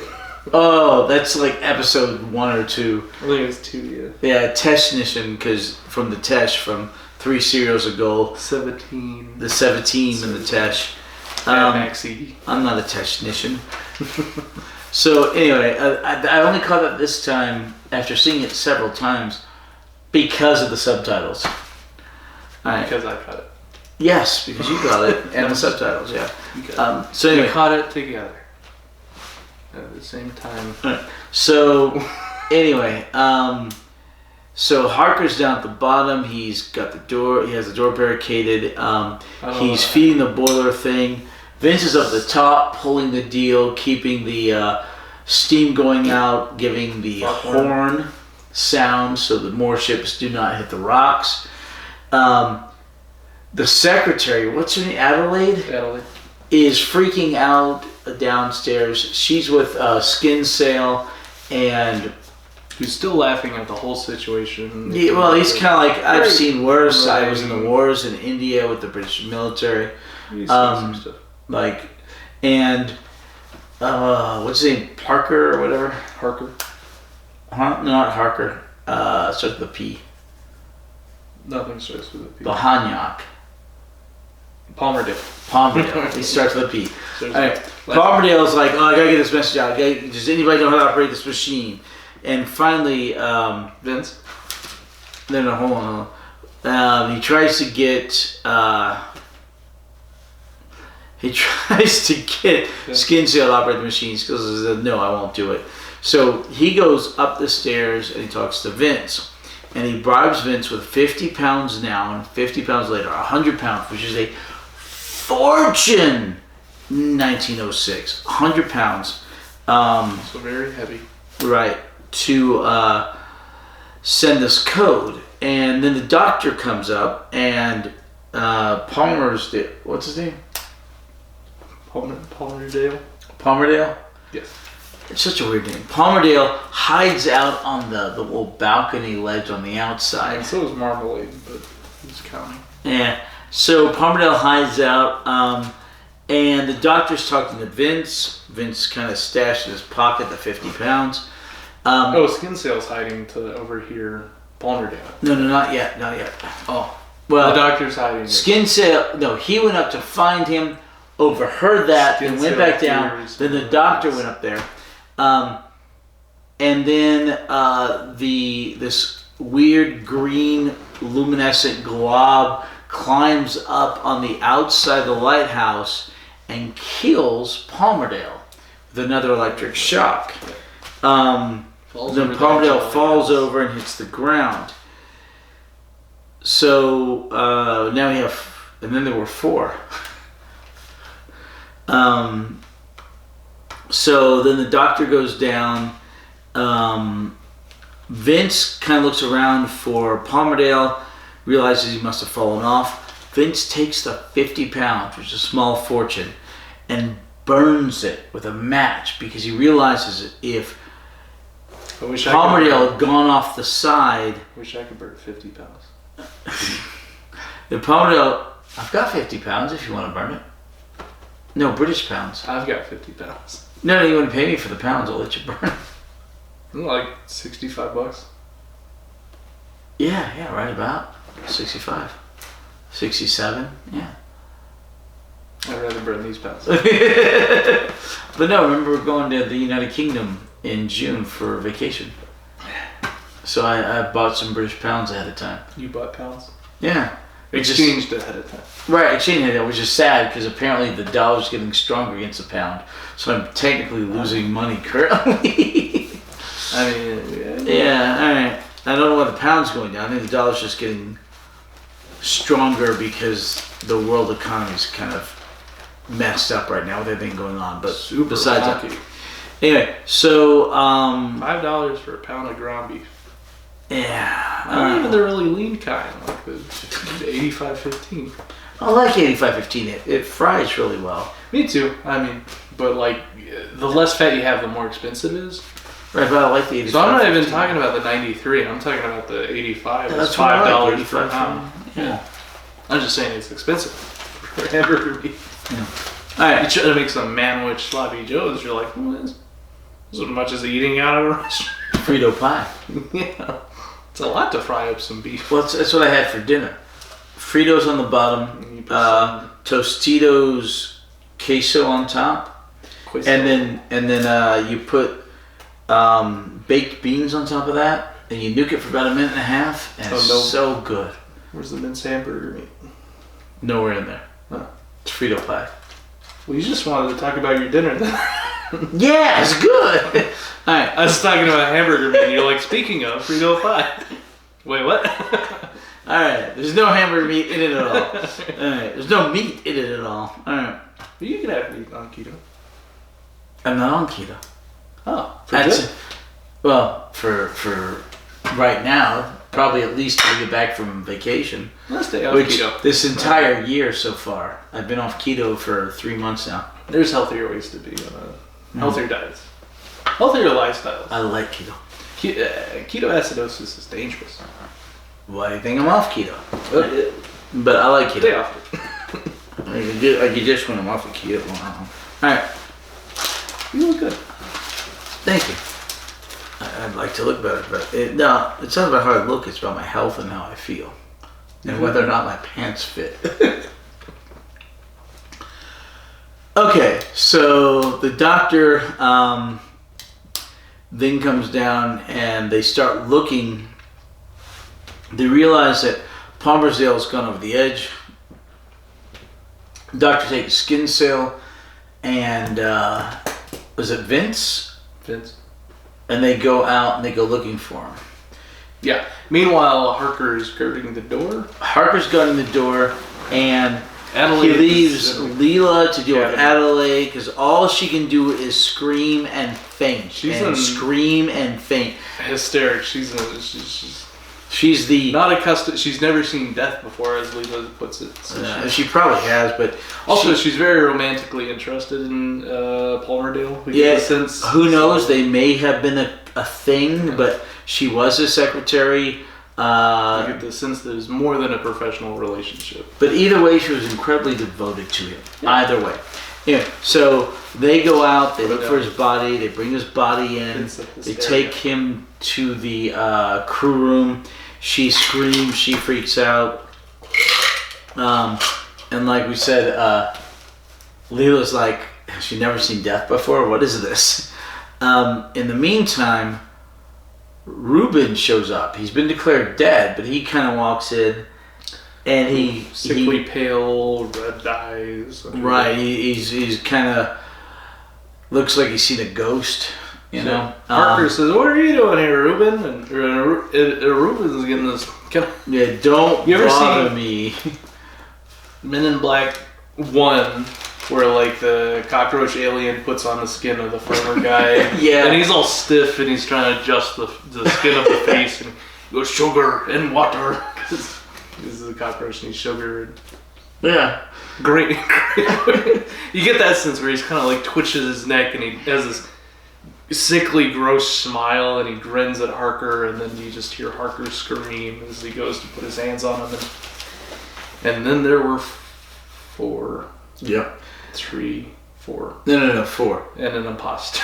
Okay, so Ruben goes up and he goes to the 3rd level, which is the sleeping quarters, and he goes in the room, locks the door, and just stands there, radiating some green phosphorescence, which is apparently how the Rotons, which we've already spoiled. Spoiler.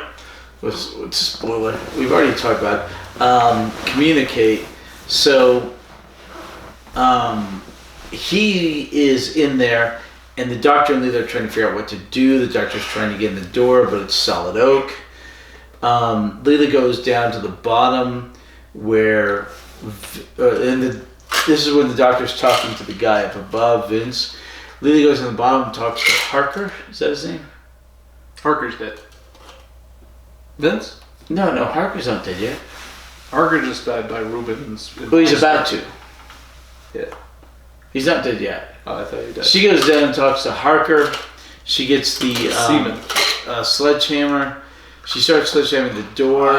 The doctor comes down talking to Vince. Doctor looks in the door and goes, well, don't keep doing that. He'll come out when he's ready, or he'll stop when he's ready. Something about the Lighthouse Vandalism Act. Lighthouse Vandal? No. The Malicious Vandalism Act of 1861 covers lighthouses. So he says, he basically tells her you just committed a crime without telling her you just committed a crime directly. But he knows that she has no idea what he's talking about. Which right. begs the question, why does he even bother? It's a reference for the British audience. It comes across as pretentious to someone. When you intentionally make references that you know the other person is not going to understand, it's kind of... Well, yeah, and the doctor is somewhat pretentious. Yeah. So anyway. We agree. Good. If you were a super capable superhuman in comparison to your companions, I guess it's hard to avoid. So right now you have the doctor and Leela. You have Vince up at top. You have Harker at the bottom. You have Skinsale and Adelaide in the middle of the room, and you have Ruben on the 3rd floor. So the doctor and Leela are... Do you think they can hear me chewing ice on the... Yes, they actually can. I've really watched the videos, and I can hear me chewing ice and you chewing ice. Is it really annoying? Kind of, yeah. It depends on the individual on the other end. Anyway, the watcher. So the viewer. So they are telling Skinsale and Allie to stay. And in the meantime, Ruben goes down and gets past the 2nd floor, gets back down the 1st floor, and he goes in and he kills Harker. Just flat out, just kills him. They hear the screams. The doctor and Leela go down there and they find Harker dead. Exactly. So Harker's dead. And then there were 3. Then there were 3, yeah. So Harker's dead, and the doctor's like, okay, we need to go to the very top. We need to form a defensive perimeter. The most easy. The easiest place to defendable. defend, yeah. What do you call the trope? It's tower defense. No, not tower defense. Bunker. No, not bunker. Base. With the Cybermen and the moon base. Yeah, it's Base just a base defense or whatever. Yeah. So they're going to defend the lighthouse. In the meantime, oh my gosh, I'm trying to remember how does Vince die? Which was Ruben, I think. Ruben? Oh yeah, Because Ruben, I thought you died, and Ruben says, Ruben who. Okay, it's so very abrupt how Vince and Adelaide died. Yeah, because they just. This could have been 6 episodes. People that boom were killed off quickly. Ruben twice was just like he walks up to Vince and goes blah, blah, and he's shocked to death, and then he walks into the room full of people and does the same thing to Adelaide because Ruben walks in, he's all sickly pale and everyone knows that he's died, and yet here he comes walking into the room. Yeah. So again, Adelaide has another hysteria fit, and Ruben just. Seriously, this could have been 6 episodes. Some things are incredibly choppy. And then there was one. Yeah. So the doctor and Leela go down, and they find Harker or whatever his name is. Harker. They find him dead, and then they go check the coal room, and the coal room is the actual body of Ruben, set by rigor mortis. So they figure out that the Ruben that's running around is a lycanthrope, shapeshifter, and so they're like, oh no. So they're running up. In the meantime, that's the end of episode 3. Beginning of episode 4, they recap, and then they go, oh, we were trying to lock him out, but we locked him in here with us. Yeah, so they run up, and in the meantime, he kills. You ever watch The Watchmen? Yeah. Who watches The Watchmen? I did. I'm not locked in here with you. You're locked in here with me. Right. So, poor Vince dies. When's Watchmen 2 coming up? I don't think I'll ever. I think they made an episodic thing. Okay. So Vince dies, and then episode 4 is like boom, boom, boom, boom, boom, and then the Ruben thing goes down. So they go up to the top of the lighthouse. With kills Adelaide. Skin sail because it's the most easily defendable thing. Right. Kills Adelaide. But the doctor confronts the Rutan, who's disguised as Ruben, on its way up the stairs after them, and they have this conversation where he kills Vince. Ruben kills the dead Ruben, the Rotan kills Vince. Then he goes down to the 3rd floor, kills Adelaide. Leela throws a knife at him. He turns into energy and it goes through him. He becomes Right. Leela then tells Skin Sail to run. He shocks people. And they go up to the top level, the light level. Ethereal. Right. Which begs the question: how do these people ever lose to the Santarans? No idea. Numbers. The Santarans are clones, probably numbers. So this is probably why they're coming up with this experimental shape-shifting technology. Right. So because it's new. Which also begs the question: where in the world is this Rutan and Santaran war on the timescale? Because we had the Santarans on Earth in the future, but now we have the Rutans on Earth in the past.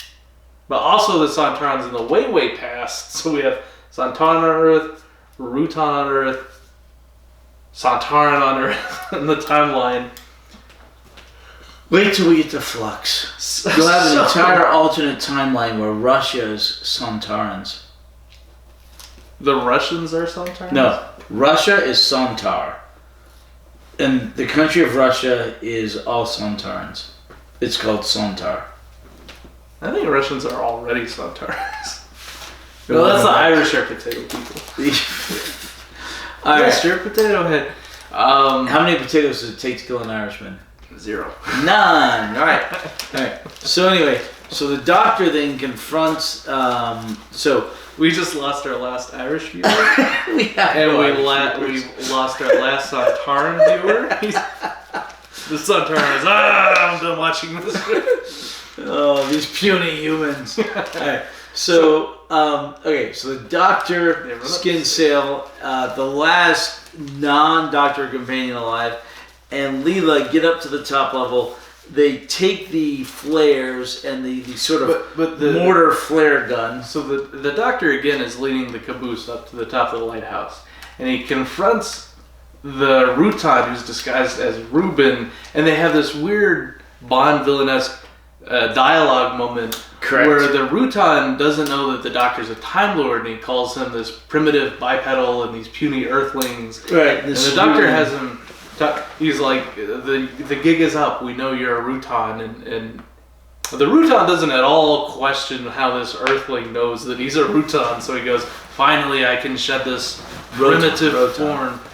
And Crouton, and he turns back into this green sludge, and he's dialoguing. And he goes, "You puny Earthling, primitive bipedals aren't worth my time." And then, for some reason, he spends a lot of time anyway to dialogue with him.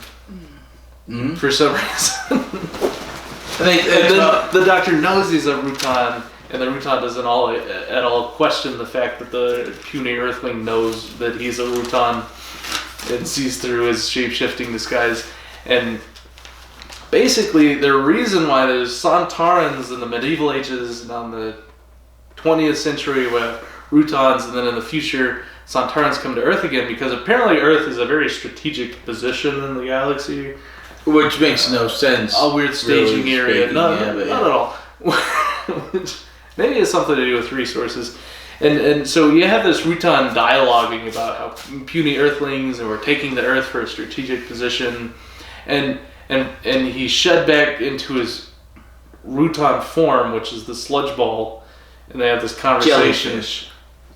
And then the Doctor heads back upstairs, and the Rutan should not have turned back into a Rutan, because he really can't come up the stairs. He's a jellyfish. It takes him forever. He takes 45 minutes to come up the stairs.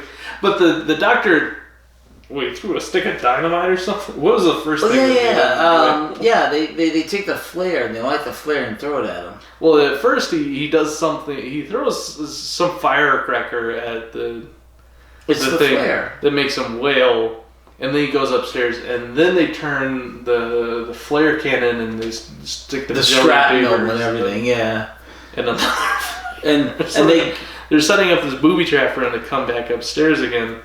And he does. And they shoot a bunch of jelly babies. Well, in the meantime, they figure out they need a large diamond to take the light from the lighthouse and destroy the mothership of the Rutans with the light from the lighthouse. And Skin Sail, the relays and the distress beacon that they set up. Not yet. The Doctor found. Not yet. And again, the Rutan does not at all question how this puny Earthling has found their distress beacon and the relay signal. It was way beyond their technology, because they're still using tin cans and strings. So before he changes, the Doctor lays all this out, and the Rutan still thinks he's a human. So before he changes form, the Doctor finds this relay beacon, this thing from the power source down in the boiler room. He says, "Oh, this must be going to something else that's relaying it out." So he takes it and he destroys that. And then he goes up to the crew's sleeping quarters, and he has to hang up the window off this ledge to hide from the Reuben Rotan. And he calls him Reuben Rotan later. Who hasn't been there before? Yeah, where he finds the relay. You know how the Daleks have their catchphrase, exterminate. The Rutan's catchphrase would be, "It is of no consequence," because the Doctor keeps laying out how the Rutan should give up and his plans have been spoiled. And he's like, the Rutan says, "It is of no consequence. We have a distress beacon." And the Doctor said, "I found to destroy that." And he said, "It is of no consequences. We have the relay." He's like, "I found that too." There was no consequence. They would have had enough time to figure been. the signal. So anyway, and it turns out he was right. He was right. Yeah. But anyway, so the Doctor destroyed that. The Doctor confronts the Reuben Rotan, talks to him. Which was of no consequence. After he had set up the shot from upstairs, they parley for a while, then the Doctor runs up the stairs, They fire the flare gun cannon at him. He's injured to the point of death. He's crawling down the stairs, dying. Leela confronts him. Oh yeah, Leela's basically mocks him. I am happy at your death. And then, unfortunately, the doctor... Okay, so right before they shoot the cannon at him, the doctor goes down with Skin Sail to get a diamond from the pocket of Pinkerton. What is his name? Palmerdale. Because Pinkerton. He carried a whole bunch of diamonds in a bag. And the doctor picks one diamond that's perfect for their purpose and discards the others. And poor Skin Sail bends over to pick up the others and gets killed by the Roton. So we have 0 survivors other than the doctor and his companion, Leela, which is so sad. I really love Skin Sail. I really wish he hadn't died. I mean, every episode should end that way. There are a few serials that end just which explains like why no one knows about the time-traveling doctor in the past. In the future they do. It's like when they came out with Rogue One, the Star Wars film, which was an interlude between the prequels and the sequels. And prequels in the original trilogy. Yeah, and... Yes. And you're introduced to all these characters, and none of them are in the original trilogy, so you go into this movie going... Well, all of these people are going to die. They're going to die. And they all die. So it is kind of like that. So anyway, the doctor and Leela, the doctor's like, well, okay, Leela's down there talking at the Rutan going, I am glad to see you die. And the doctor's like, okay, he gets the diamond set up, he calls for Leela, the Rutan dies, he focuses the beam of the lighthouse on the alien mothership, and he says, okay, we have 117 seconds. How incredibly precise to get out of here. I mean, he's probably wrong. No, they turn it on, they run, they get out of the lighthouse, it explodes. The mothership explodes. They shoot down the mothership with a lighthouse. From a diamond. Explain to me how that works. You said a big old diamond. I'll explain it later, alright. Okay. They get out, the Rotons are dead, everyone in the lighthouse is dead, everybody. The mothership's dead, the doctor and Leela head to the TARDIS and take off. And well, the doctor keeps telling Leela not to look back, and then she looks back as the lighthouse shoots down the mothership. Yeah, just like Locke's wife, you know? Yeah. Instead of turning into a salt pillar, she goes blind because of the bright flash. So she takes out her dagger, which on their way out she grabs Indiana Jones's hat and puts her boot knife back. And so she loses her eyesight because she looked back. And the doctor said, "I told you not to look back." So she takes her dagger out and she says, "Take my life. I have seppuku," or what do they call it? This is seppuku. I want an honorable death. You know, I'm maimed and useless. I'm crippled and infirm. I'm of no use. And the doctor kind of chuckles at her and he's like, "Just blink. It's temporary. You'll get your eyesight back." And then she blinks. And he says, "Oh, the light refraction has caused a change of color in your eye. Pigmentation change. So the actress has blue eyes. The character, to be more non-British, had brown eyes. But the actress got tired of wearing the contact lenses to make her eyes brown. Color changing contact lenses are really uncomfortable nowadays. Uh-huh. So in 1977, they were even worse. I mean, Jim Carrey, when he was playing the Grinch, had to wear these bright green eye contact lenses, and they were so miserable that he wanted to quit. He wanted to leave his contract and pay. And they sent in this guy who coaches CIA agents and being tortured, how to manage torture, and he coached Jim Carrey to deal with the pain of these bright green contact lenses. Okay. So I totally relate to. I understand why she would not want to wear these color correcting contact lenses in every episode. Color correcting, especially when you're on these really old cathode ray tubes. So it's really not having that much of an impact on the visual aspect of the character. But it does on 4K. But anyway, so I would also absolutely say, no way am I wearing. So she gets tired of wearing them, and they figured out a way to ride it into where her eyes change color. So now she has blue eyes. Yay! Her natural eyes, and because natural is better, and she doesn't have to wear the contacts, and then they take off in the TARDIS. All right, what are your questions? Oh yeah. All right, so the end of the serial, it's really good. Everybody dies, which is I think either a first or a second for Doctor Who. I think we do see more of those later. Before. We might have had everyone but one die, or maybe everyone died. Maybe once or twice. I think it happened once, or maybe we came close once. It was very depressing because, after 4 episodes, you tend to like some of these characters, and then they die. Oh, Skin Sail. I like Skin Sail. Yeah, me too. I did not like him dying. Alright. Alright, now we just have this to go over real quick. Alright, what are your questions? The Doctor, so Leela and the Doctor were trying to go to Brighton, which they didn't make it to Brighton. Right, Brighton. Leela says the machine failed again, and says, "Oh, we got lost in the fog." Every companion eventually, pretty quickly realizes the Doctor cannot at all pilot the TARDIS where he wants it to go. Pretty Is post 1961? No. Post 1861. Post 1860, so like 1906? 1906, 1907. Oh, early 20th century. Do we talk about the accents? I feel like they dialed them down. Episode 1, they were real thick. You ever play the Fable RPG games? No. I forget what they call that accent, but it's a very thick accent. Scottish? No. Like,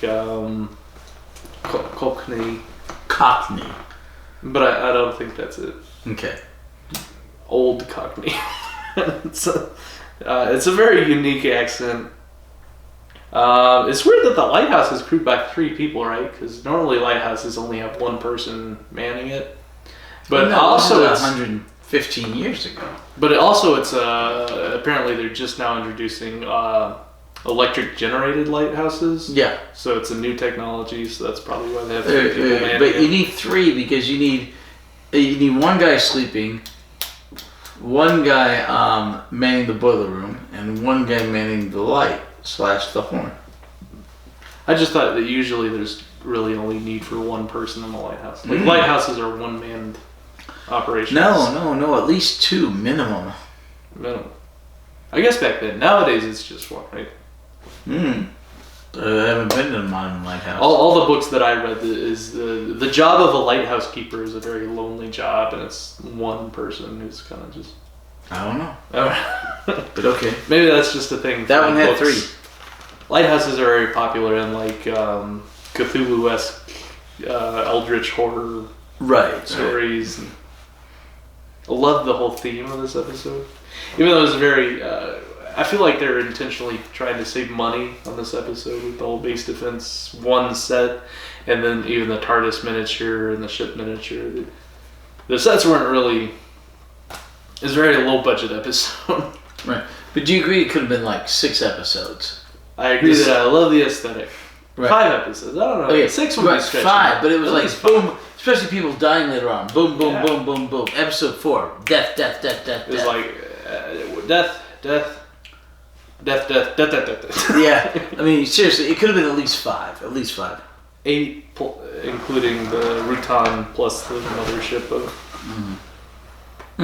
So at first the Doctor shows up in 1906, so he's making excuses to why these people are dying.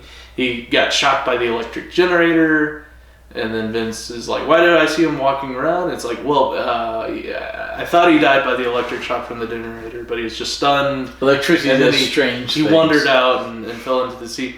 But Leela asks the Doctor, "Why did he lie?" And the Doctor answers, "Because I don't know the truth yet."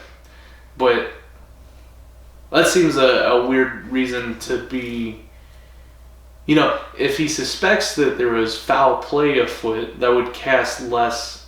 See, Ruben is very suspicious of them because someone dies, and Ruben suspects foul play, and the doctor tries to explain it away as it was an accident. But if he had been truthful and said, I think Ben was murdered, then that would have granted him more.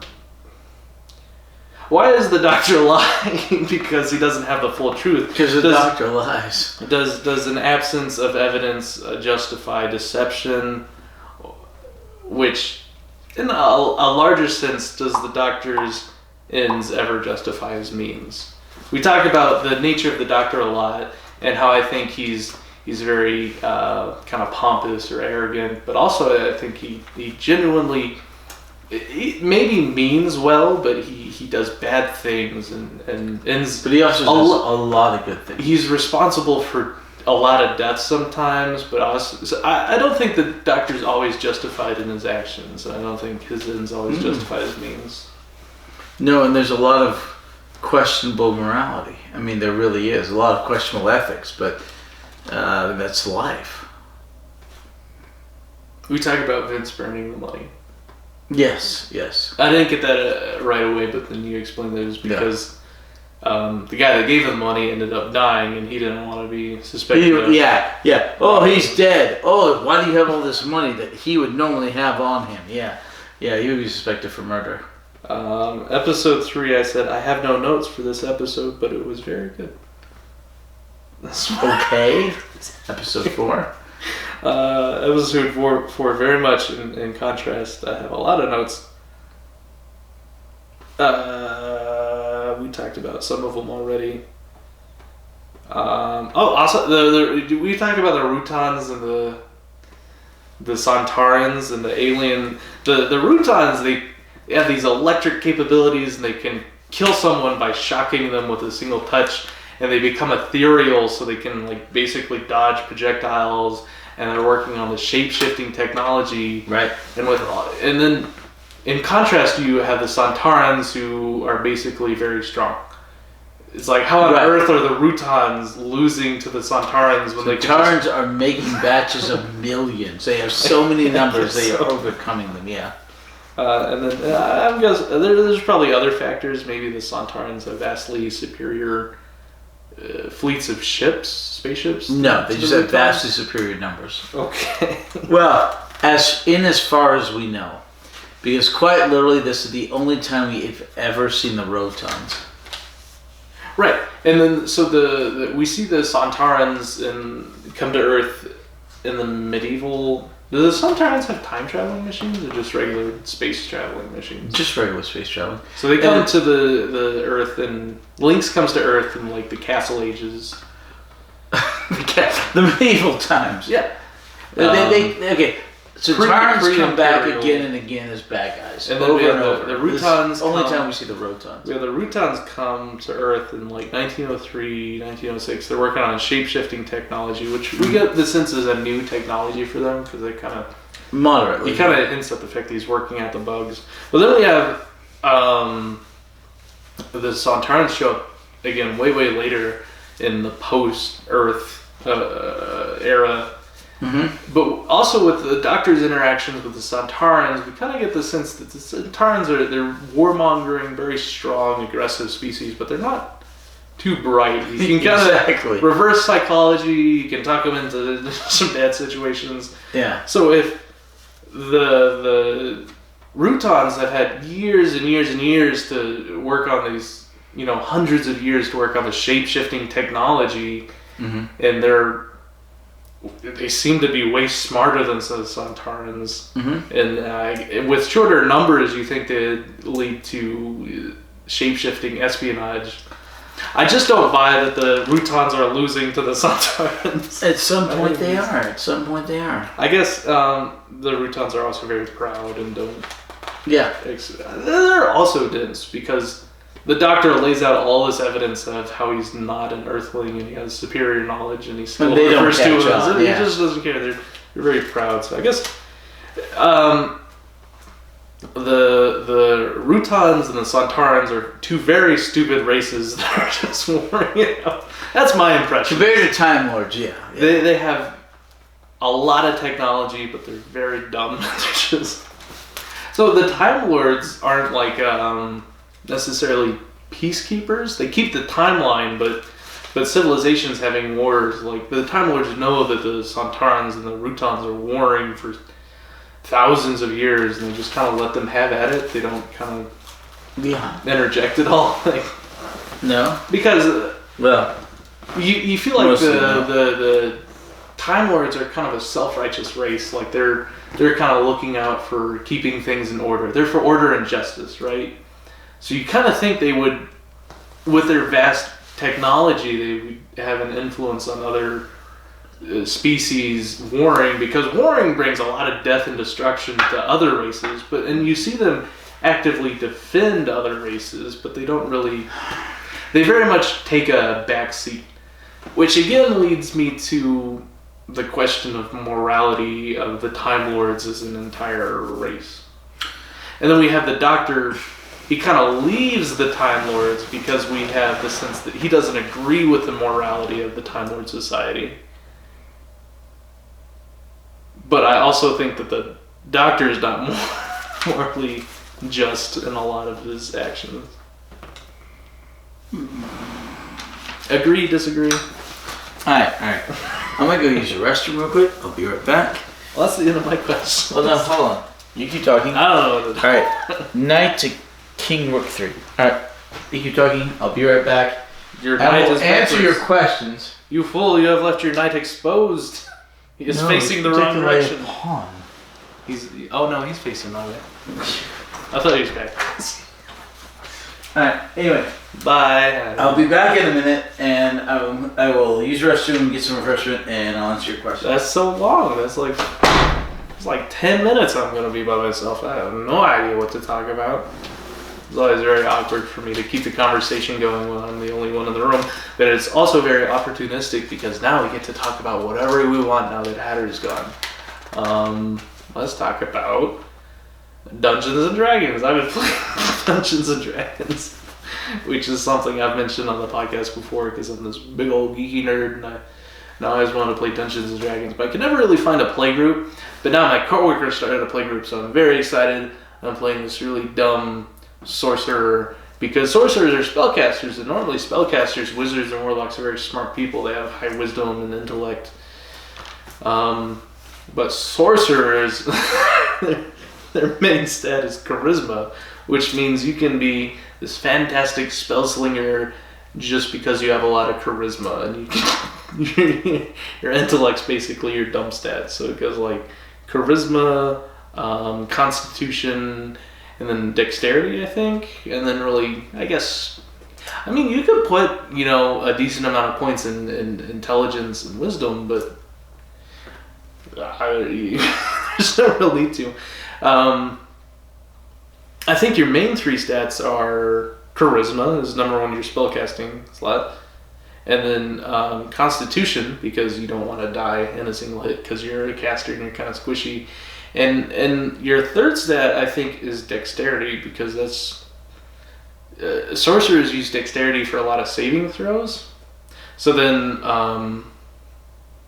wisdom, strength, and intelligence. And I picked wisdom as my next stat because I think there's more saving throws for dex and wisdom than there is for strength or intelligence. So then I had my two lowest stat rolls, and I'm like, I could go with strength or intelligence, and I thought, well, I'll put my next highest stat, my second to lowest stat in strength, so I can put my lowest stat, which was a 6 in intelligence, because I really like the idea of someone who's naturally capable of casting spells, even though he's just dumb as a brick, and he's just has this. So I had this conversation with Hatter, and I thought this would be a fun idea for a character. And Hatter said, I literally just made the exact same character. I don't know if we talked about this on the podcast, but what is it? The Life of Brian? Or no, a funny way on the forum. Brutius Maximus is how who had her modeled his D&D character after. Anyway, so that's what I've been up to on my weekends. Every other weekend we've been playing. Alright. That was fast. I get so nervous when you leave me. What? You sound like my ex-wife. Because I don't have the recap to talk about anymore. You leave when it gets to the question portion, but I don't have I had to relieve myself. Sorry. I apologize. Questions. Alright, so what were the questions? The audience and I discussed the questions while you were gone. Do you need any answers No, from I me? was just kidding. We were talking about D&D the whole time. What are the questions for me? That's a good question. Honestly, looking at it now, I think we actually talked about it more. Did we talk about how the doctor's looking super pale the entire time? Like, the doctor seems very in distress because he's hanging off ledges. The Rutons are sucking energy from the boiler room. The electric generator. Yeah. But also they rolled in this unnatural fog and became very cold. Yeah. But we see Ruben become sickly pale when he becomes shapeshifted, which is very creepy. But then we also get a little nervous because we see the doctor looks super pale, and that ends up being nothing. There's no reason for him looking really pale. Yeah, I didn't catch him looking really pale. I thought he looked really pale. I was a little concerned. I'm like, did they shapeshift into the doctor? No. Do we have another Ganger? No. Doppelganger? We didn't.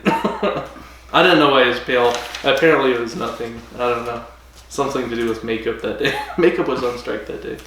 They didn't give him his... He missed his spray tan appointment. Pre-tan? Spray tan? Oh, spray tan. He missed his spray tan appointment. Do we see the Rutons again? No. Not as... Really? No. So we've never seen the Rotons again. So the Sontarans keep coming back. Keep coming back. The Rotons and are never whole seen backstory of the Sontarans, they're at war with the Rotons. But we also get the impression that the Rutons are losing this war for at least whatever reason. Yeah. But then, so I guess we get the impression that they won the war, and that's why the Rutons stopped showing up. No. It's a war that's going to take millions of years. Oh, so they keep referencing the Rutons even though they never come back in the show? Yes, I think so. So we have this one really cool Chad race of these alien slugs that can shapeshift and shock people and become ethereal and are jellyfish. They have really cool voices. And then we have the absolute ugliest potato-faced Sontarans that are dumb and strong. Who we saw first. And which one would you prefer as a returning villain? And then, of course, we get the potato guys. They're easy to defeat. Why were they the popular villain? Because they're easy to defeat. You pop the valve on the back of their head. Yeah. But then they fixed that at some point, right? No. They never fix it. They never put a in fact, okay, in the modern stuff, you can have an entire army and they all have to stop at the exact same time to feed. They don't work in shifts? No, it's so stupid. They don't work in shifts. The dumbest race. Yes, exactly. Oh my god. Species, alien flux. species. Woo. And then we discussed the timeline of the Rutons and the Sontarans. Mm-hmm. And that is my last question. But we had some afterthoughts, which was apparently your thoughts of where the podcast is going in terms of episodic content. And we've talked about stuff like this before. Okay, so, alright. What is our list currently for the heroes and villains we have yet to do? Great question. And I have that somewhere. Exactly pre-prepared. The thing is here it is. You ready for it? These are the heroes and villains. I thought they were. Here they are. Okay. We have. So far, we've covered the Daleks, the Monk, the Toy Maker, the Cybermen, the Great Intelligence, the Master, the Ice Warriors. We covered the Autons, the Wotan, Omega. We covered the Macra Terror. We covered the Chameleon, Salamander. The Third Doctor, Elizabeth Shaw, the Brigadier. That's who we've covered so far. Sergeant Benton, the first and the second Doctors, as well as Ian, Barbara. Okay, you're missing something. Yeah, so, for some reason I didn't write that. We got up to Sergeant Benton. So what do we have after that? So what else I have written down, which I'm guessing is also a very incomplete list, is who we've not covered yet, which is the Zygons, the Silurians, the Sontarans, Weeping Angels. I don't know if I wrote those down because we haven't got the Centaurans? We may have. I don't know if I forgot to cross them off. Wait. I'll have to look it up. Hold on. I've got the thing here. Hold on. But we also have the... Well, I guess I'll wait. All right, hold on. Because... Do we talk about the Master? We haven't talked about the Master yet. Okay, no, we haven't talked about the Centaurans yet. That's Third Doctor. How we do Heroes and Villains is we'll do only reoccurring villains, except we'll pick one-time villain per season who was our favorite. Per Doctor. Yeah, one-shot villain per Doctor. Our favorite one-shot villain per Doctor to talk about. But other than that, mostly it's just recurring villains, and then also companions and Doctors. Doctor and companions. Okay. So, I have us up to the Third Doctor and Elizabeth Shaw, the last ones we've done. Okay. So we didn't talk about the Sontarans? No. Okay, so we either need to amend this list or start a new list. I got a lot of amendments to make. Alright. But we also have the Sea Devils, the Master, the Autons. Wait, Sea Devils, Master, Autons, yeah. Did we talk about Joe Grant? No, we need Joe. We talked about Sarah Jane Smith, though. No. We haven't? No, not yet. And then... After Joe is Sarah Jane Smith. Sergeant Yates? Captain Yates? Who was both a partial companion, but also turned into a reoccurring villain who showed up twice, but he came in as a... So he showed up as a semi-companion several times, and then all of a sudden became a villain, and then showed back up again after being a villain as kind of a helpful character again. Yeah, no Yates. All right. I guess we're not going to talk about Yates, but he was featured. We just talked about Yates. We did? Just now. Oh, well, that's all you need to know. We've made episodes on people who've made a whole lot less appearances than Yates. So. Okay. He was a reoccurring character, so I wrote him down. Okay, so Joe Grant. Yes. Okay. Sarah Jane Smith. Yes. Okay. Sergeant Yates. It's a Corporal Yates, that's Sergeant. Well, he got promoted. It's Sergeant Benton. He got promoted at some point. To Captain Yates? Corporal to Captain. Captain. Sergeant to Captain. Okay. Sea Devils. Sea Devils. The Master. The Autons. Autons, yeah. Those are all Third Doctor. Mm-hmm. Sontarans, Third Doctor. Sontarans, yeah. Weeping Angels, who we haven't seen yet, but I think I wrote down the Weeping Angels because of that one thing that was kind of like the precursor to the pre-angels. It was a time vortex eater, a gorger of time. He fed on time. Okay. That was the the Atlantis thing, yeah. Yeah, the Silurians. Okay. And Zygons. Okay. Have I met the Zygons yet? Yes. Or did I also write them down pre? No. You met the Zygons. Silurians. Did I meet the Silurians? Okay. So we need to do the Fourth Doctor, obviously. Yes. Then I have Terminator 1 and 2. No. That's the movie that... You've watched Terminator 1, right? I watched Terminator 2 all the way through. I don't know if I've ever sat down and watched Terminator 1 all the way through. I think I've just seen... You've seen T2? Yeah. But not T1? Not all the way through, in one setting. Right. I'm sure all the bits and pieces I've seen... Alright, flip that back over. Okay. Okay. Fourth Doctor. Yep. Okay. The Fourth Doctor we need to talk about. Right, Fourth Doctor.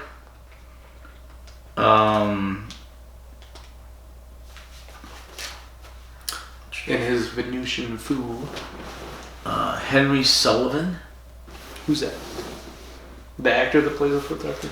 No, Henry Sullivan. Who's Henry Silva? The doctor guy who went with him. Oh, the companion Henry. The companion Henry. Yeah, the military doctor. Right, Henry Silva. Is this riveting podcast material, or is this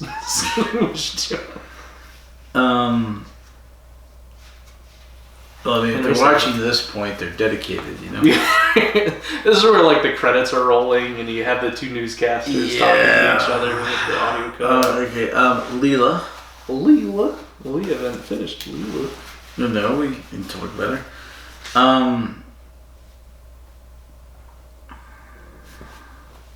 Okay, for bad guys during the Fourth Doctor.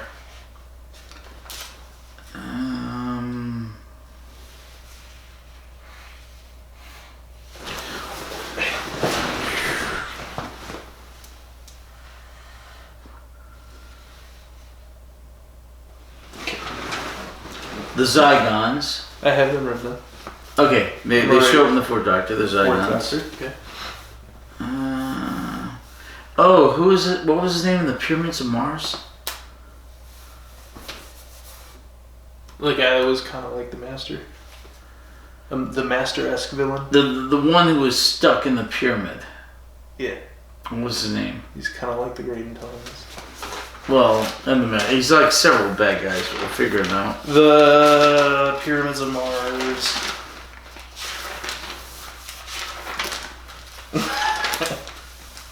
I'll never find it. It's not turning experiment. Is this the right number? Oh, fine. Oh yeah, Terror of the Zygons. That's fine. Pyramids of Mars. The villain of the Pyramids of Mars was... Give me the... Sutek. That'd be a guy to talk about too. He's a one-shot? Well, he is a one-shot if we decide that he's worthy of the one-shot of the Fourth Doctor. I don't know who my one doctor vote is. I'll write down... Okay. Sutek. Okay. So... Sutek. Alright. So here's the thing. We have maybe 12 people to go through at this point for heroes and villains. Mm-hmm. That is 6 evenings. Okay? Yes. During those evenings, we may be covering movies that we want to watch, which I want to show you. We may be covering... Heroes and villains. Well, yeah, we'll do heroes and villains. We may also be covering, besides the movies, cleanup. The animated stuff. The animated stuff. So, we're going to run out of heroes and villains... Yeah, we'll catch up. With the movies and the animated stuff. Yes. So, do we want to not put anything up for those nights when we run out of heroes and villains to do? The movie night? Well, and for the movie nights. Like, we could watch a movie and then do heroes and villains, or we could do the animated stuff, watch heroes and do heroes and villains. But we're going to run out of that. Do we want to start doing... third-party stuff or side stuff? Do we want to, on those nights where we run out of things? I think that was our plan, right? Initially? I cannot remember at this particular juncture because I am reasonably intoxicated. I'm not driving, I live here. I think we discussed that at some point because our plan started off with heroes and villains being we'd watch... during movie night, we would watch catch up for animated stuff, but also during movie night, or like the shorter podcasts that were only 2 or 3 episodes, or the shorter serials that were 2, 3, 4 episodes, we would watch Apocrypha stuff, like non-canon, loose and stuff. But do we want to do episodes based on that? I think that would be a great subsidiary. Okay. So we'd have Doctor Who, we'd have Heroes and Villains, right, and then we'd have third party. Third party, would be our we'd tertiary. We would have podcast stuff. Drunk I like how you. Alright, heroes and villains. I use my leg as a ruler, so you have to. Alright, heroes and villains. Doctor Who, heroes and villains. Okay, side stuff. Yeah. Which is spin-offs. Yeah. And then third-party stuff. Oh, so you're talking about like K9 and the Adventures of Sarah Right, K9 and Company, Torchwood, Sarah Jane Adventures, And then third-party stuff. We haven't really talked about the stuff. The only reason we talked about that was when we were doing the Sarah Jane Smith Heroes and Villains. Was we talked about? No, well, we talked about K9 and Company during one podcast, and we have the two movies, the two 1960s Peter Cushing movies. Yes. But we need channels, we need things for those if we're going to talk about those when we're doing all the other stuff, because there's a lot of it coming down the pipe. Ooh, we need upload content for our movie nights or something to post on those Mondays. Okay, right. Okay, so we'll add to Drunk Doctor Who and Heroes and Villains with spin-offs and third-party stuff. Yeah. Okay. All right, that sounds good. So we have our main podcast. We have our secondary, tertiary, and quaternary.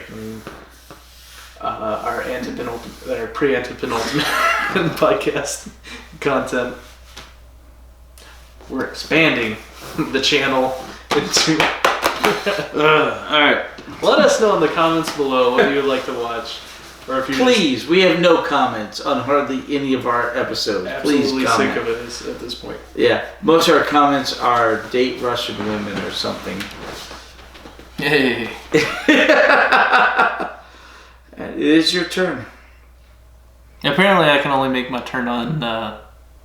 What are the rules for castling? All right, your king has to not be moving through check or into check. Your king and your rook have not had to move thus far. So I can castle right now? Yes, you can. Can you only castle right or left, or either way? You can castle either way. Your king moves 2 spaces. The rook moves the over to it. So I think it's always better to castle to the right. Okay, right? That's it. All right. I castled. Right. I did a pro chess move, and I've. I move my knight to king. Rook 3, and he castled on the king's side. If you're following our chess game at home, wow, yeah. So far you've been writing it down, so I'm gonna tilt it down so you can. What? What are you doing? There you go. That. That's what we've been up to for the past 2 months. We're playing a 5-month chess game. Okay. Bye bye. Thank you. Bye bye.